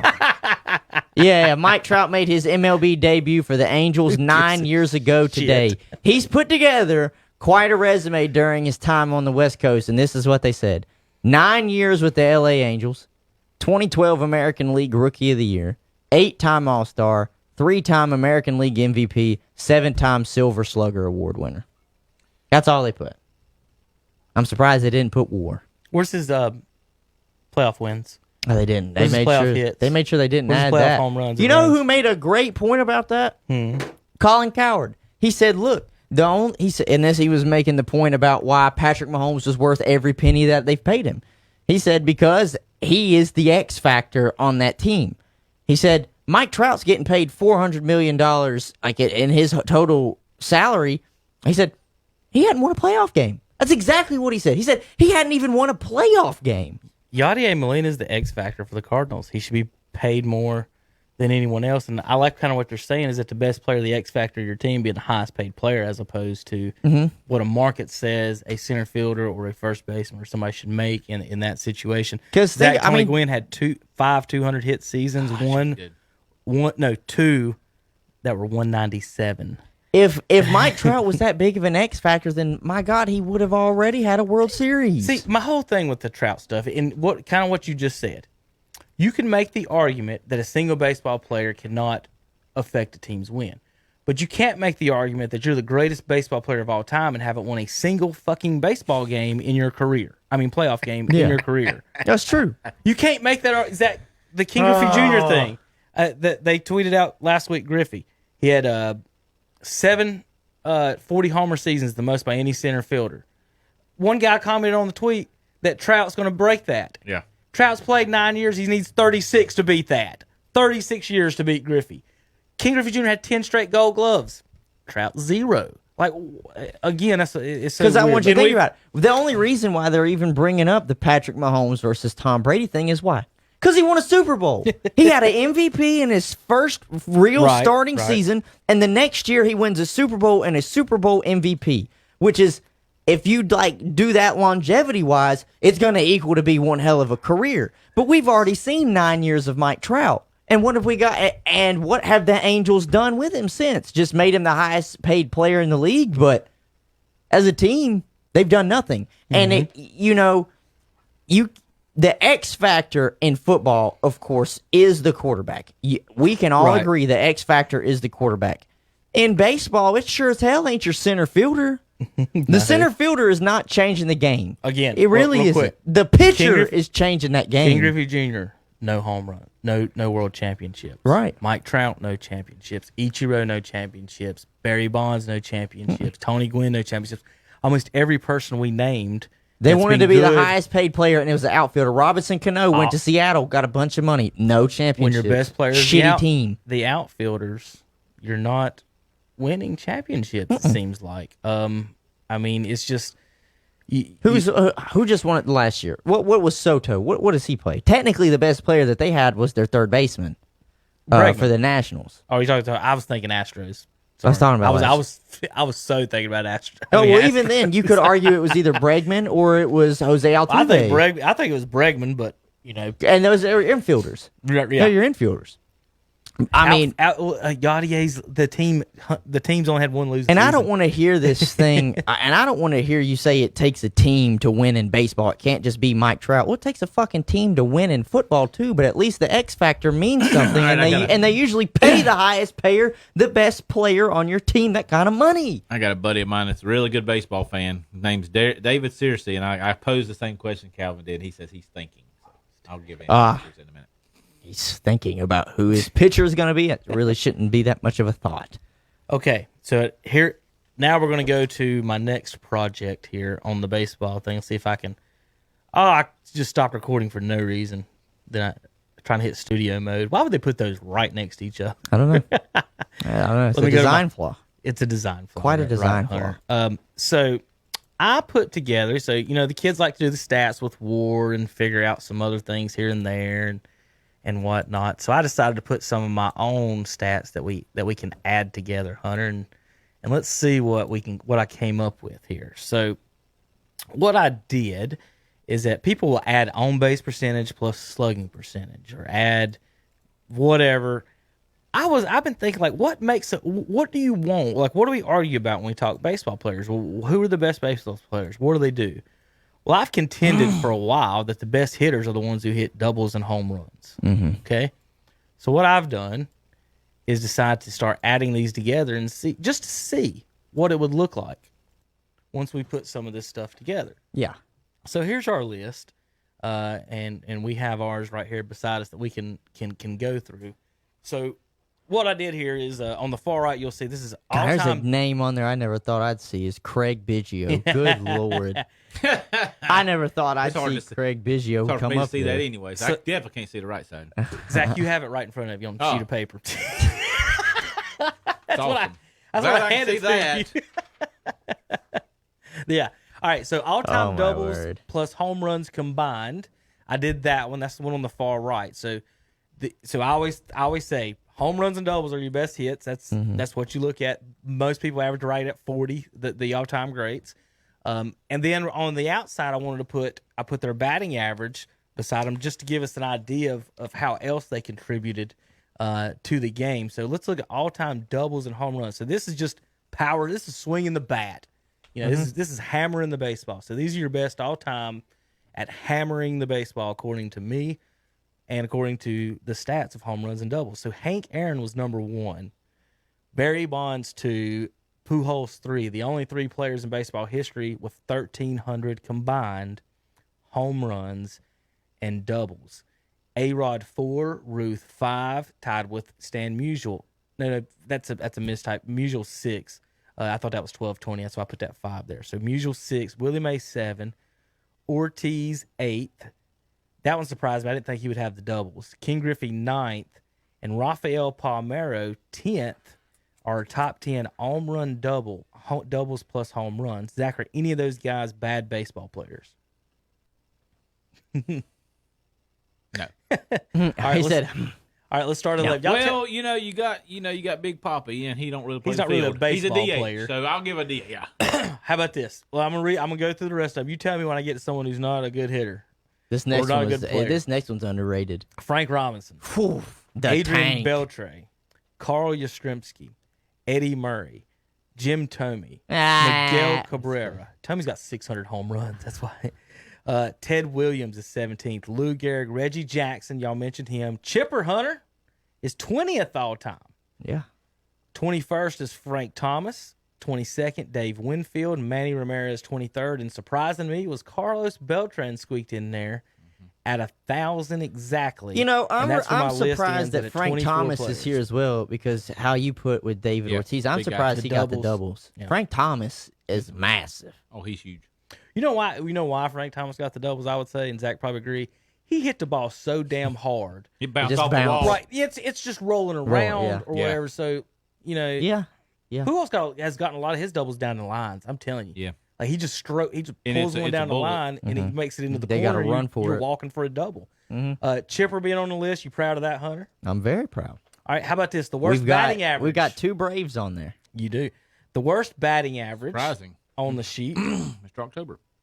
is Mr. October. No, that's not surprising to me at all, Zach. You know why? He's the all-time run. strikeout king. Is he? Yeah. He's a home I run wouldn't hitter. put him in at the what we talked about a minute ago. Well, in October though, he did perform. But you might K. He might. He could K. K. I'm going with like we talked about a minute ago. One of the Look at Bonds sitting there at almost 300. One of the- That's not a bad person to put in I've for been his saying, and I will power. continue to say he was a Hall of Famer before the steroids. He had the great hand-eye coordination. He had great hand-eye coordination. But and like I was trying to tell Terry names that we still don't. Zach, I He'd don't be the think you all-time do. doubles leader. I don't think you do either. Do you think? Neither one of us thought that he's better than Ken Griffey Jr. I though. don't. It's- Because you have to take the field aspect Right. into it, and I think Griffey is that much better on 10 Gold Gloves. yeah. And he was close enough with the bats. The highest batting average hunter was Ted Williams at 344. Coming in at 342 is Babe Ruth. The highest batting average in color TV would be Miguel Cabrera at 315 probably. Yeah, Manny was at 312. Damn, man, he could really hit. You know, yeah, 315, 312 is about the highest average in color TV. So the rest of them are. They started throwing a little bit almost harder. everybody's in 285, 290. They started 300 throwing a range. little bit harder. I'm gonna tell you what, man. People gonna hate on him, just like they hate on Barry Bonds. But damn, I loved watching A-Rod. I loved watching A-Rod. People man. hate on A-Rod for a lot of reasons. I know they hate on him for a lot of reasons. Jose Canseco, Zach, wished him Canseco. a happy 4th of July this weekend to No, everyone actually- in America except you know who. Yeah. Look, like, people love can it. hate on it. I love I want Jose you to think about it. Canseco. A-Rod went from shortstop to third base and was still doing what he was doing at the home runs and just Honestly, bat to ball contact. if the Yankees don't make him move to third, we're arguing. And part of the steroid stuff, A-Rod had some issues with. But why would we not be considering him as the best baseball player ever? I don't know. You hit 690 home runs and you play shortstop. By God, that's easier than catch. I mean, that's harder than That's catching. hard. That's harder than catching fly balls. Derek Jeter never did it. El A Capitan. lot of it has to do with he was not a likable. He wasn't. Personality He wasn't likable much. when he went to New York. Yeah, he I was hate- likable when he was with Seattle and then with the Rangers. I think me and Kevin had it down pat. But that's Griffey but goes that's to where New York. But that's where all the hate came from. If Griffey- Originally was when, that big contract he signs with Texas. If Griffey goes to New York and he wins 3, if he wins 2, I think he's revered more than Jeter. Hell, if he wins one, you know how they do with the Yankees. If you win one championship and you got a Yankee hat on, you could play 19 years in Atlanta, be the greatest baseball player of all time in Atlanta, and not win a championship, and go to the Yankees, win one championship, and you're going to the Hall of Fame with a Yankee hat on. Chipper Jones got championships in Atlanta, so that's what he'll they just do go to to. him. That's a good question though to ask a lot of Braves fans if they would consider him the best Brave. Who? Chipper. Yeah, I would. I No. do. Sorry. Hank Aaron. Well, That I've seen. Let me put it that way. okay, That I've seen. Yes. You know, it surprises Hey, me. let's put it this way. Well, Hank was kind of on color. Fred McGriff was He pretty was good. He was kind of on color Fred TV. McGriff could hit the ball, Zach. He was kind of on I color love TV. Fred McGriff. Fred McGriff could hit the ball. I absolutely But love Chipper Fred McGriff. is your best. And I'll say, well, Taste- you got to throw pitchers in too. You got Smoltz. I'm not worried about the pitchers. I'm The talking question here is, Just or talking not about that question, but bat. statement here is, you look at some of Hank Aaron's stats. He just wasn't a home run hitter either. Like, I mean, look at his batting average, 305. That's pretty darn good. Hank is so even when you take Do they? How many people actually just sit there and say though, for real, Hank Aaron might have been the best baseball player ever? some people do. Some people do. The older a good generation, batting a lot of average. the dad and them, they'll put him in there. They'll He saw definitely him. put him in there. He saw him. I did not see him play. He I'm was about to just say, before my time. I just know of the legend. Hunter, You know? before mine and Zach's generation, the all-time outfielders before mine and Zach was probably Aaron, Mays, and Ruth. Mhm. Okay, so now we've had I like Willie Mays. we've had Griffey and Bonds, and then it's questionable who else you'd want to put out there for us. But Ichiro. yeah, Yeah, they'll put Mike Trout out there. Ah! I did some math on Trout here. Ah, okay. 1,072. That would put him here. God. All right. So now Trout's played 9 seasons. Yeah. We've been in the league for 9 years. First year he didn't play too much. This year he's I not going to think play now too much. this is serious because this current. I think he might be questionable on if he even plays because This his year? wife just had a baby. Okay, so he's asked questions. So But it ain't like it's going to throw the playoffs into question or anything. No, like well, that. I know that, but damn, ESPN will they're going lose. to affect the playoffs. Listen, I'm just saying ESPN will lose their mind. They won't have their poster child to talk about. They'll actually have to give a good baseball player some credit.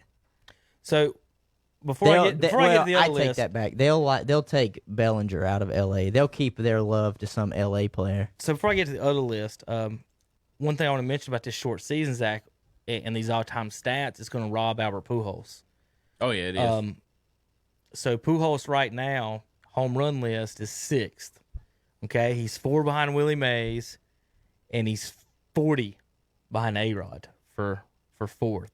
So he'll get to Willie Mays this year, but he wouldn't get to A-Rod this year, probably next year. That puts into question whether he can get to it. What Pujols is doing, guys, and what I was just showing you, the doubles and home run list, if you'll look at it, Pujols is trying to be the only one on this list with 700 at both. So this list, Pujols is sitting at 3rd, all-time doubles plus home runs, but before his career is over, he's going to be number 1. Well, no matter what. As long as he plays this year, next year, he's going to be number 1 in doubles and home runs.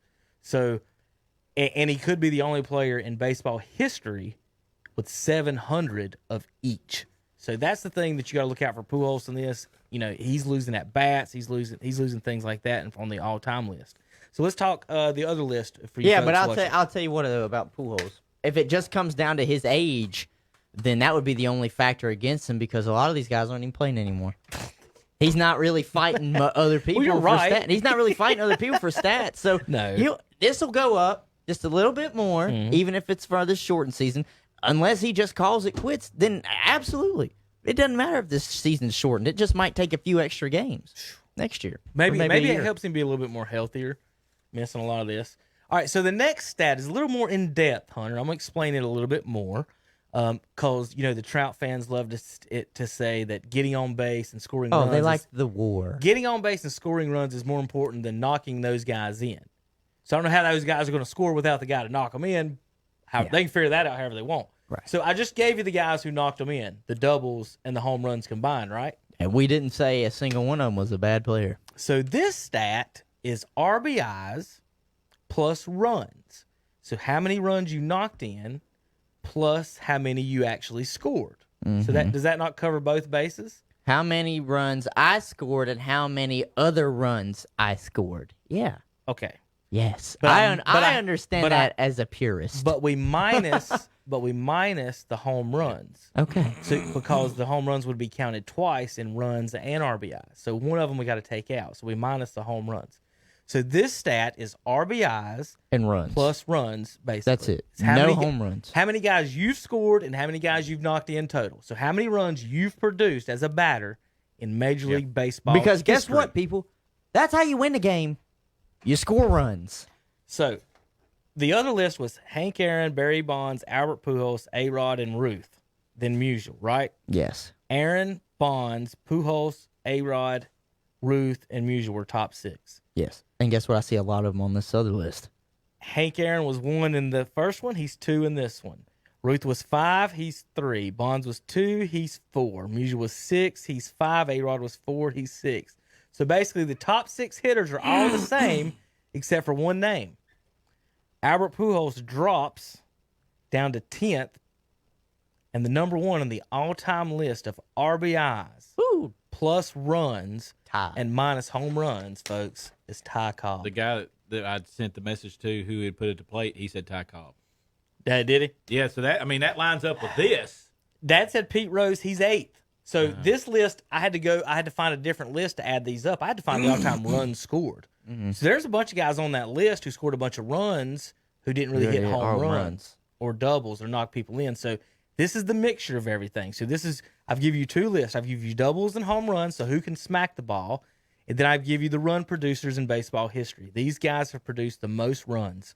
1 Ty Cobb, 2 Hank Aaron, 3 Babe Ruth, 4 Bonds, 5 Stan Musial, 6 A-Rod, 7 Garrick, 8 Pete Rose, 9 Willie Mays, 10 Albert Pujols, 11 Carl Yastrzemski, Jimmy Fox is 12, Ted Williams 13, Ricky Henderson, Zach, makes the list at 14, Frank Robinson 15, and Biggio is 16th on this list in runs produced. And I always question whether he should be a Hall of Famer, but if you're on this list, man, That's pretty You good. might as well be. 16th ever in baseball in runs. Because you're talking about this list right King here Griffey is Jr. what you knocked in. Right, King Griffey and Jr. was 2,800, so Biggio is 200 ahead of him. I was surprised Griffey wasn't on this list. Sosa's not on this list. Now, this does. Sosa's not on the first list. He only had 900 combined doubles and home runs. Now, I will say this: RBIs and getting across the plate have a lot to do with your team too, because you got to have people on base and you got to have people able to knock you in if you get on base. Right.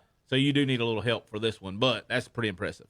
Even if you do say with a little help, either way, both of those stats, knocking people in though, and scoring yourself. You've got to be on base. That name of and that, you've got to knock people in. everybody on that list is a Hall of Fame. So Kevin, Absolutely. Every single person. So on that list is a Kevin, Hall of Fame. what are we gonna call this little algorithm that you've come up with? What are we calling it? R plus R minus H.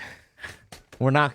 You don't have a war. You don't have a jaw Not yet. type name. Not yet. You want to call it the KH? I'll call it what it is. War is not a fucking stat. Yes, That's what I'm going to call my stat. that's what we'll call it. My stat is war is not a fucking I was just gonna say you can call it the KH, the Kevin Hastings. You know what's funny about on all these stats? They do like give credit to people. For who created the stat? They gave credit for the Jaws stat. Some guy just averaged WAR and he's listed under Jaws. This guy decided to average them out, and he's the creator of this. He just did some math, and he gets credit for it. I did all kinds of math. Look at the sheet. Oh, I got to point this way. Look at the sheets. Look at the sheets. All right, we so- did it. Credit. So you Shock wonder, jocks. why I drew the lines. I did them for a reason. 16th. Those are the only 16 people in baseball history with 3,000 of those. And the other one, the line was at 1,000. You had 24 people with 1,000. I will say this: Carlos Beltran is actually. if I'm we're glad to looking see at, him on that and list. I don't know if anybody would just, you're looking at it. Who'd you say you would put up all time to hit? Who did you say? I said, You said Bonds. I Did said Bonds. I was Okay. gonna say you were talking about what Well, he was saying. I mean, you What can't throw Calvin him out on was that saying. too, because Yeah. you look at this. This is an No. all times double and home runs combined on this list. Hank Aaron's number one. Then you got RBIs and runs scored. Hank Aaron's number two. You can make a valid argument that you could throw him in that position and not blink an eye. Hank Aaron, what your dad's question was Right. with these stats right here. I Right. mean, The top Bonds, six- Bonds is on there too. The top six on both of these are the same, except for Cobb and Pujols switched out. Cobb don't have nearly the home runs. That's what. Think about that. He was an average hitter. Cobb don't wasn't even he? have any home runs hardly, and Yeah. that he's number one all time. Hardly hitting Bat- home what- runs. It's it- things what- like 100 or 200 home runs is what. Yeah, he what's has. his batting average? 370 or something ridiculous. Give me a second to pull it up exactly, but Cobb, he may be the number one batting average of all time. He might be. I think he may be. I think your dad might have brung him up too on who he would put in hidden. All right. Wynn's not a bad choice though. But if I'm throwing Hank Aaron, I don't want Bonds in there, or Rude. I mean, not Hank Aaron, Randy Johnson. I don't want. Oh, they ain't never seen nothing I don't like want that. I don't want.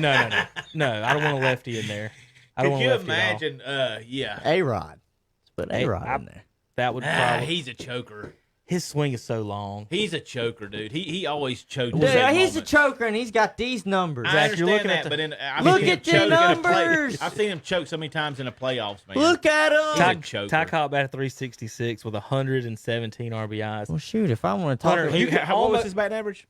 Think about. Look at this. 366. I thought it was actually. The home run plus RBIs, guys. The one Ty Cobb's on number one on this list, y'all. You could take his home runs off the list completely, and he would still be number yeah, one. he'd be by a good bit. He'd still be number one if you took his completely out of all the runs he scored off Because home he was runs. putting it in play. There Well, you he's go. knocking For people all in. you baseball He was knocking guys people now, in. you're not good. Keeping the ball in play and not getting out is a good thing. So Ichiro, he didn't play. Remember, he didn't start till he was He had- 27. he so had, the all-time stuff. He lost a lot of. But he's stats. got like some of the records in 200 hit seasons. And I believe things like that. All right, where does Trout rank though? That's the key, Hunter. Where does he rank? Where does he rank? What if you take what he has now That's what we're and you doing. give him double? That's what we're doing. Okay. So I doubled Trout's numbers now. He's played 9 seasons. That puts him at 18. Folks, the average of most of these guys is right at 20 years. So we're leaving 2 off, okay? So, and by this statement, Zach, also, it means Trout would do the exact same thing as he did in these first 9 years. Yeah. How many baseball players do that? Unless you're Bonds. Bonds is the only one when you go through the list and see that did it, and we all know why. So, Beast. yeah, that's what it was. All 180 pounds of him, he was a Is beast.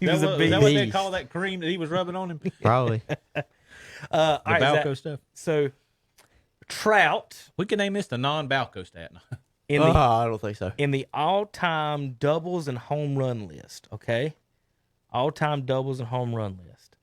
He would rank You're talking about if you projected doubled it, his- if you actually projected this doubled out. it. if he has the Doubled same the rest of his careers he's had so far doubled. and So how yeah, far he's up not are we gonna going? have that happen. 18? It'd been 18 years. 18 years, And okay. all these other guys were 19 to 22, so roughly in the same ballpark. He would be 14th in all-time doubles and home runs between Carlos Yastrzemski and Eddie Murray. Okay. Which is On fairly doubles and decent home ball runs. players. Pretty Yes. good. Now the RBIs minus runs and home runs. Remember, because this should be the one Trout's awesome at, isn't it? Because he's not good at doubles and he's fairly okay at home runs. But this one includes runs. But you know what he sucks at? Getting on Knocking base. other people in. Getting on base, too. He freaking strikes out all the time. Well, Right. he gets on base actually pretty decent. Well, and for he walking. Because of strikes his out. walks. Because he walks. Yeah, it's the walk. So where he would rank on this one, he wouldn't. He doesn't make top 16. Mike Trout does not make the top 16 of it would be RBIs plus runs minus home runs. So Trout to get into the would he 3,000 have? range, he would be at 2,700. So he's 300 below. That's a lot. That is a lot. So he would really He's in the Griffey range. to make that list. He's about 150 behind Griffey. Yeah. So to make that list, he would probably have to play the 2022 seasons because we're projecting at 18 Yeah. and doing exactly what you did now. We can go back and look at Griffey's numbers and say, well, let's double that after 9 years and see what happens. he would be the best ever. Let's do Any of them. Well, except Bonds, Yeah. Ain't that something? isn't it? yeah, but look at him now. Just let him do it. F it. At least put his little bat in the Hall Hunter, of this is Fame. let me ask you guys something. All right, if we're both baseball players, we Right. both weigh 185 pounds, Right. and I give you, let's say creatine's legal. I don't even know if it is anymore. I don't know if it is. It's just water weight, but yes, go ahead. Let's say that's legal, and that helps you put on 15 pounds of muscle, and now you're at 200. Now, and then I give you, instead of the powder, I give you a needle with a syringe in it, and it helps you get to 200 pounds, and you're both still benching and doing all the same weight, the exact the same. Isn't that the same? Right, because the word performance enhancing drug, I mean, that's Viagra.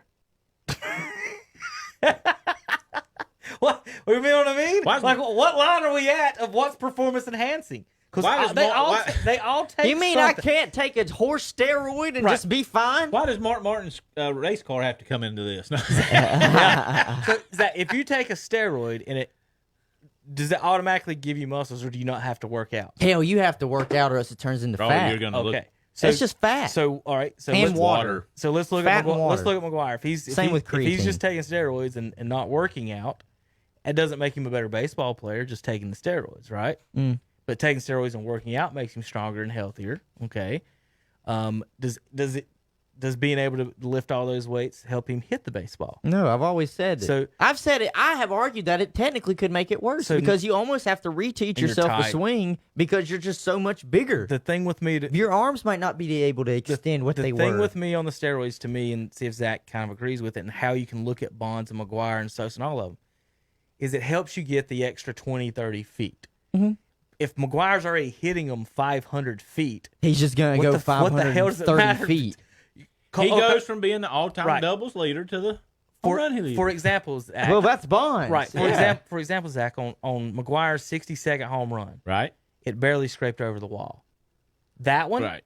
was probably helped by steroids because he just hit a low line drive over the wall. But 90% of his home runs were 500 feet. Yeah, they were blasted anyway. To keep What us are you from talking to about? keep us from I getting mean, this- I mean, technically, you could say right now, if anybody wanted to take nitric oxide, I have to make sure I say it's not nitric. Nitric oxide is you can get it in powder form, you can get it in pill form, and what it does is it expands your blood, your veins to where you can allow blood flow to come into your muscles more, so you don't fatigue. That would almost be more of a like a cheat because think about it. You go to the plate if you go to the plate 5 times. after going ahead and playing in the field, you might have a little bit of wear and tear on your legs. You might be able to, when you get the swing around, you might. But if you're not fatiguing as fast, I mean, that might help. The wrestling organization seems to always get us kicked off of here, so I won't share it on there. But I'll show you guys what the steroids might make you look like, Yeah. Kevin. Yeah. There's this, and then we'll do the non-steroid, and we'll see the difference. All I know is you could almost make an argument that you worked harder when you put steroids on than without steroids. One, you make a very good point. If you don't work out, it's fat. You look bloated. You're just water weight. Two, sometimes your body is not used to having that much extra muscle on you. Mm-hmm. It's gonna make you tired faster because you're not built for that endurance. You're used to lugging around, in Bonds' case, is 180 pounds, not 220 pounds, and it just flipped in an instant. So you got to work hard to get that endurance back up. That's why I have a problem with people that won't, the purists of the game that won't put in the quote unquote steroids users, or won't just let them use it today. Who cares? If your batter's using steroids, you better know that pitcher's coming out there throwing gas off steroids. My concern with is, some of the minor league, the minor leagues didn't test for a while, and I know guys who played in single A, double A college, and all of them, and almost all of them that didn't use like steroids. Yeah. But if you only make it a double A, and guys on the team are using it. They're making baseball, and they're making the majors, and they're making $10 million. Is it not worth it? You better. I mean, you got to stand out somehow, man. Guys I've talked to, they say they regret it. Like they regret not using. Think about what I'm saying. They regret not using steroids. They regret not using. Right. So here's real quick McGuire's college stats. You want some of this? He was a pitcher. In 83, went 3-1 with a 2.78 ERA out of the bullpen. 4-4 the year before in 82. 83, when he went 3-1 with a 2.7 ERA, he also hit 19 home runs in 53 games. So times that by 3 for Major League. That gives you 39, 48, 57 home runs on the pace. What a beast. In college. What a beast. Now, let's put it this way. How about Hunter? The next year, they decided, you know what? This son of a bitch can hit. Let's take him off the mound and make him a hitter the whole time. You know what he did? In 65 games, 31 homers, 77 RBI. It's almost a home run every other game. That was, so that 2 home runs per game. I mean, two RBIs per game. 31. Sorry. You're fine. He had 31 homers in 237 at bats. That is a homer every 7.6 at bats. And how many at bats do you think he's getting per game? In the Major League Baseball, he has the all-time highest number per at bat, and it's at 10. So he was hitting it per 7.5 bats in college with a metal bat, before steroids, before he met Jose Canseco, before he met any of those folks. And that goes, it kind of throws him in the. Let him use it. That goes into the Bonds conversation.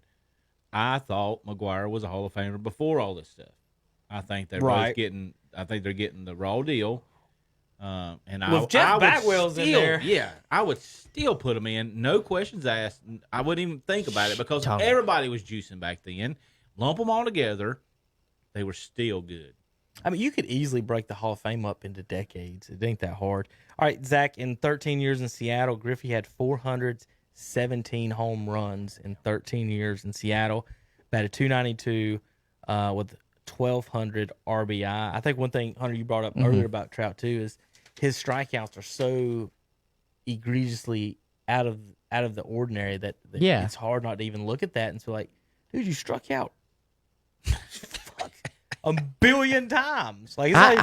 We've said it multiple times. How can you sit here and just slide to the side strikeouts?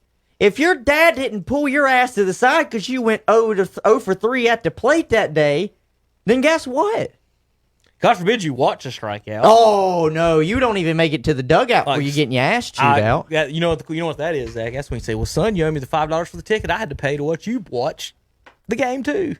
You didn't pay to watch the game. Why are you watching strike 3? I'm telling you, man, The people that are pushing aside strikeouts have never had that conversation. They've never had their father or even their head coach just That's get up because in in there. today's baseball, everybody gets a trophy. Yeah, I know. Just ask Trevor Bauer about it.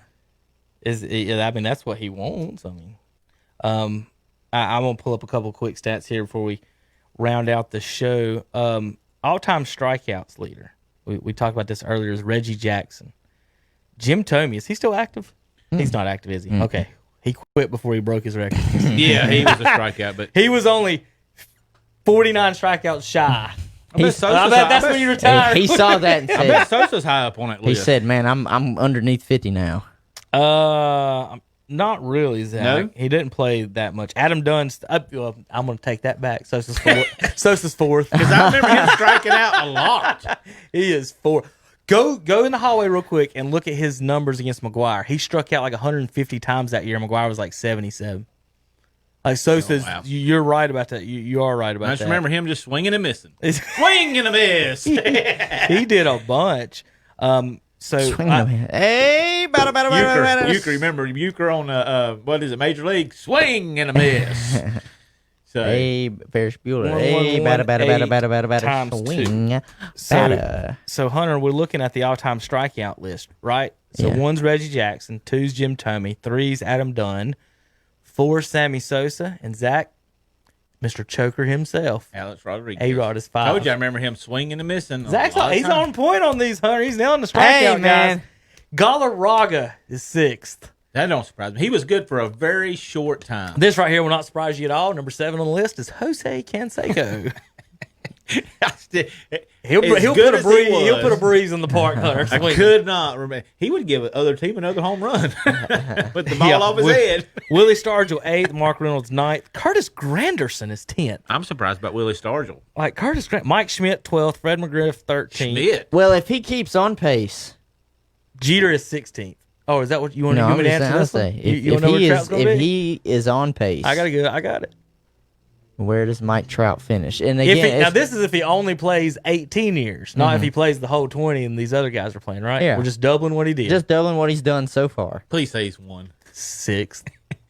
That ain't as bad as I thought. He's 6th. But he could get worse because his career is going to get. Right. He's going to get worse. Yeah, There's he's no gonna- he could. He's Yeah, going to get worse. People just don't get better year Yeah, 13 or your eye-hand 14. coordination, unless you're I- Barry. It's Barry. Barry Well, we keeps saw with coming. Sorry, Griffey. Barry. Griffey and McGuire have long swings. Once you get to 35, the speed of it is so hard to do because a lot of times in baseball, you're not up there just swinging for home runs. You're just trying to make contact, and if it goes out, it goes out. But if he continues on his pace, Trout will be 6th all time, right behind A-Rod, with a very good chance. They're so close, he could be the number 1 strikeout leader of all time. That's the greatest baseball player ever, Hunter. The one who swung and missed the most. Well, let me tell you something. The media that says that is swinging and missing. Swing and a miss. They are swinging and the missing on most. that narrative. All right, let me finish up last couple of news and notes on some fun tweets and texts and whatnot. Of course, let's see. Shannon had a thing the other day talking about the Braves' best rotation ever. Jeff Johnson, the Baltimore Orioles thing. My response, Zach, was any rotation with Bob Gibson and what other 4 other dudes you want to name was the best. But I went back to the '68 season when he went 1.12. It's ridiculous. Nelson Brower was on that team. He went 2.8. Ray Washburn, 2.26. Steve Carlton was on that team, 2.99. And Larry Jaster, 3.51. You want here's the Braves championship winning team. 95. Here's the Cardinals, remember? 1.12, That's nasty. 2.8, 2.9, and 2.6. And 3.5 was their worst. Here's the Braves. Maddox, 1.6. Nasty. Glavine, 3. Smoltz, 3.2. Steve Avery, 4.7 runs a game. Kent Merker, 4.2. So Avery and Merker aren't even close. Smoltz would be 4th on that Cardinals You'd have rotation. really good first 2 games, and then the rest of them, Gibson and Maddox would they be would 1-0. shut them out. Yeah, they would. That's what it was going to be. I mean, gosh, that's good. If they, And 2 different pitchers. yeah. And it's funny, y'all, you said Bob Gibson, he said Maddox on the pitcher. I wouldn't throw Maddox in. They're hitting at 700 feet off Maddox. That's I don't know. Now I will say this. You know, we talked about it that. I depends know who we the got to go. umpire is. If the That- strike zone's this wide, Maddox can pitch. That and I know we got to go, but You're fine. these players have never seen that kind of pitching.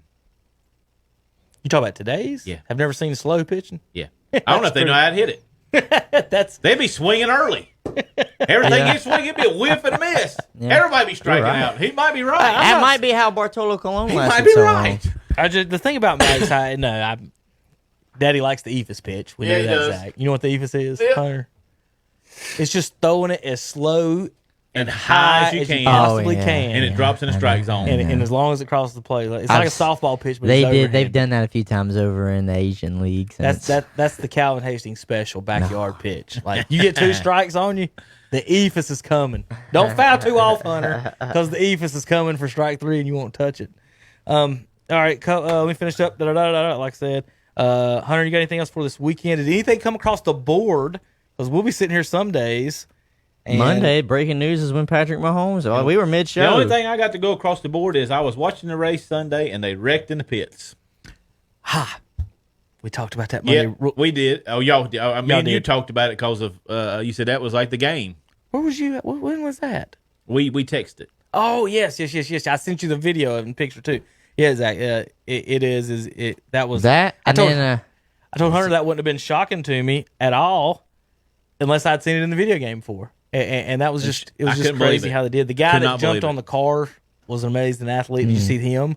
That just jumped. He just flat jumped onto the top of the car. He might have saved his life. That guy might have. The other guy, he's lucky. I'm talking about the guy that he got his leg hit. Yeah, the guy that got his leg I mean, hit he just crawled kind out. of Spider-Man up the side of the car if you watched it. Yeah.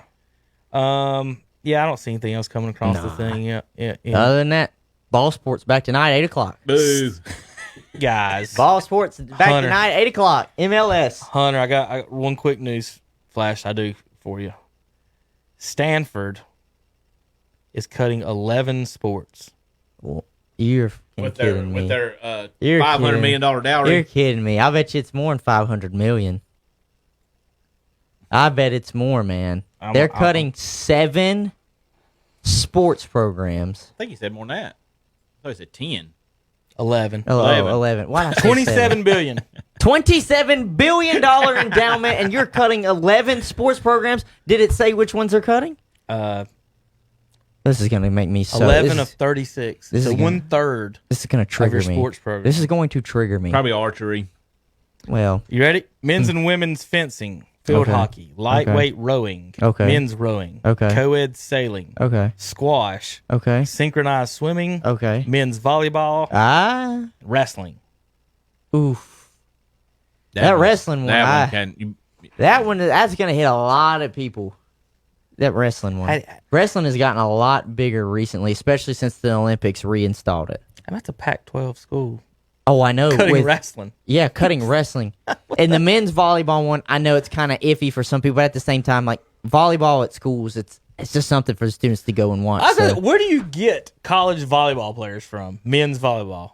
Do they even play men's in high school? No, Not North Carolina. Not they that don't. not that I know Must of. be walking around Some Venice Beach states picking have them to- all up. That's what I'm saying. Like, most college, I would guess, male cheerleaders don't get recruited. That's a tryout thing. Is some of these other sports just all tryouts, like I wrestling? could have went and tried synchronized out swimming? to play men's volleyball. Imagine Synchronized that. swimming. No, now They see, had at Stanford. now listen. Some of those I'm fine with them cutting. I hate to put it that way, but if it was one of those major scholarship ones, I'd have been like, wait a minute. Like wrestling, I would consider as Right. maybe a major scholarship one. That's kind of Just had something pop up in my mind, and we got to get out of here. But they're talking about changing Washington's Redskins football team name. Mm-hmm. Isn't it odd that they had changed the Washington basketball name too? They changed it from the Bullets to the. Is that not That was an pops action in my mind? They did. Yeah, they that was a real thing. Change them to the They Wizards. changed from the Bullets to the Wizards because of the crime in the city. and they chose a shitty name too. They I went mean, I with- like the Hunter, team, have you but the noticed But it's the Wizards- same city. I They know. just wanna get- they're gonna get it You've both. got a Bullets jersey. We've got to be the only sports show that has a Bullets jersey and a Wizards jersey in it, and we are nowhere near Washington. and that's not DC. just any Washington Wizards jersey. But it's just gonna be the same city. and Bobcats jerseys. Oh. There's no way other people got Bobcats jerseys. And the same cities might have it again. And like I said, I do like the red tails. I heard do somewhere, like I read earlier, and then I'll end on this. I read somewhere they might change the name to the Warriors. I like that. Alliteration I guess. to instate and keep to the Native American name. Yeah. Honor them. If that's what they're trying to lean towards. I just don't know about the I logo. like the red tails. I just like it. The logo looked great. I like any of them that they want to keep the R in so that HTTR is still there. You can still use that. Keep the fans kind of connected that way. Just change it And to keep the pigs. the red. Just change it to the pigs is all you got to do. Red Hogs. There you go. Yeah. All right, guys, we're going to wrap it up today. I want to thank everybody for tuning in I'll take the red to hogs. the Shock Jock Sports Podcast as always. Kevin Hastings today, along with Zach Mayu and Hunter Yancey. Like and share, folks. Please, it's the only way to get away from the algorithms without paying an exorbitant amount of advertising prices. Thanks for everybody for listening on KTC Broadcasting Shock Jocks. Check us out on Spotify, Apple iTunes, YouTube, and more. For Hunter Yancey, Zach Mayu, I'm Kevin Hastings. Have a good day on KTC.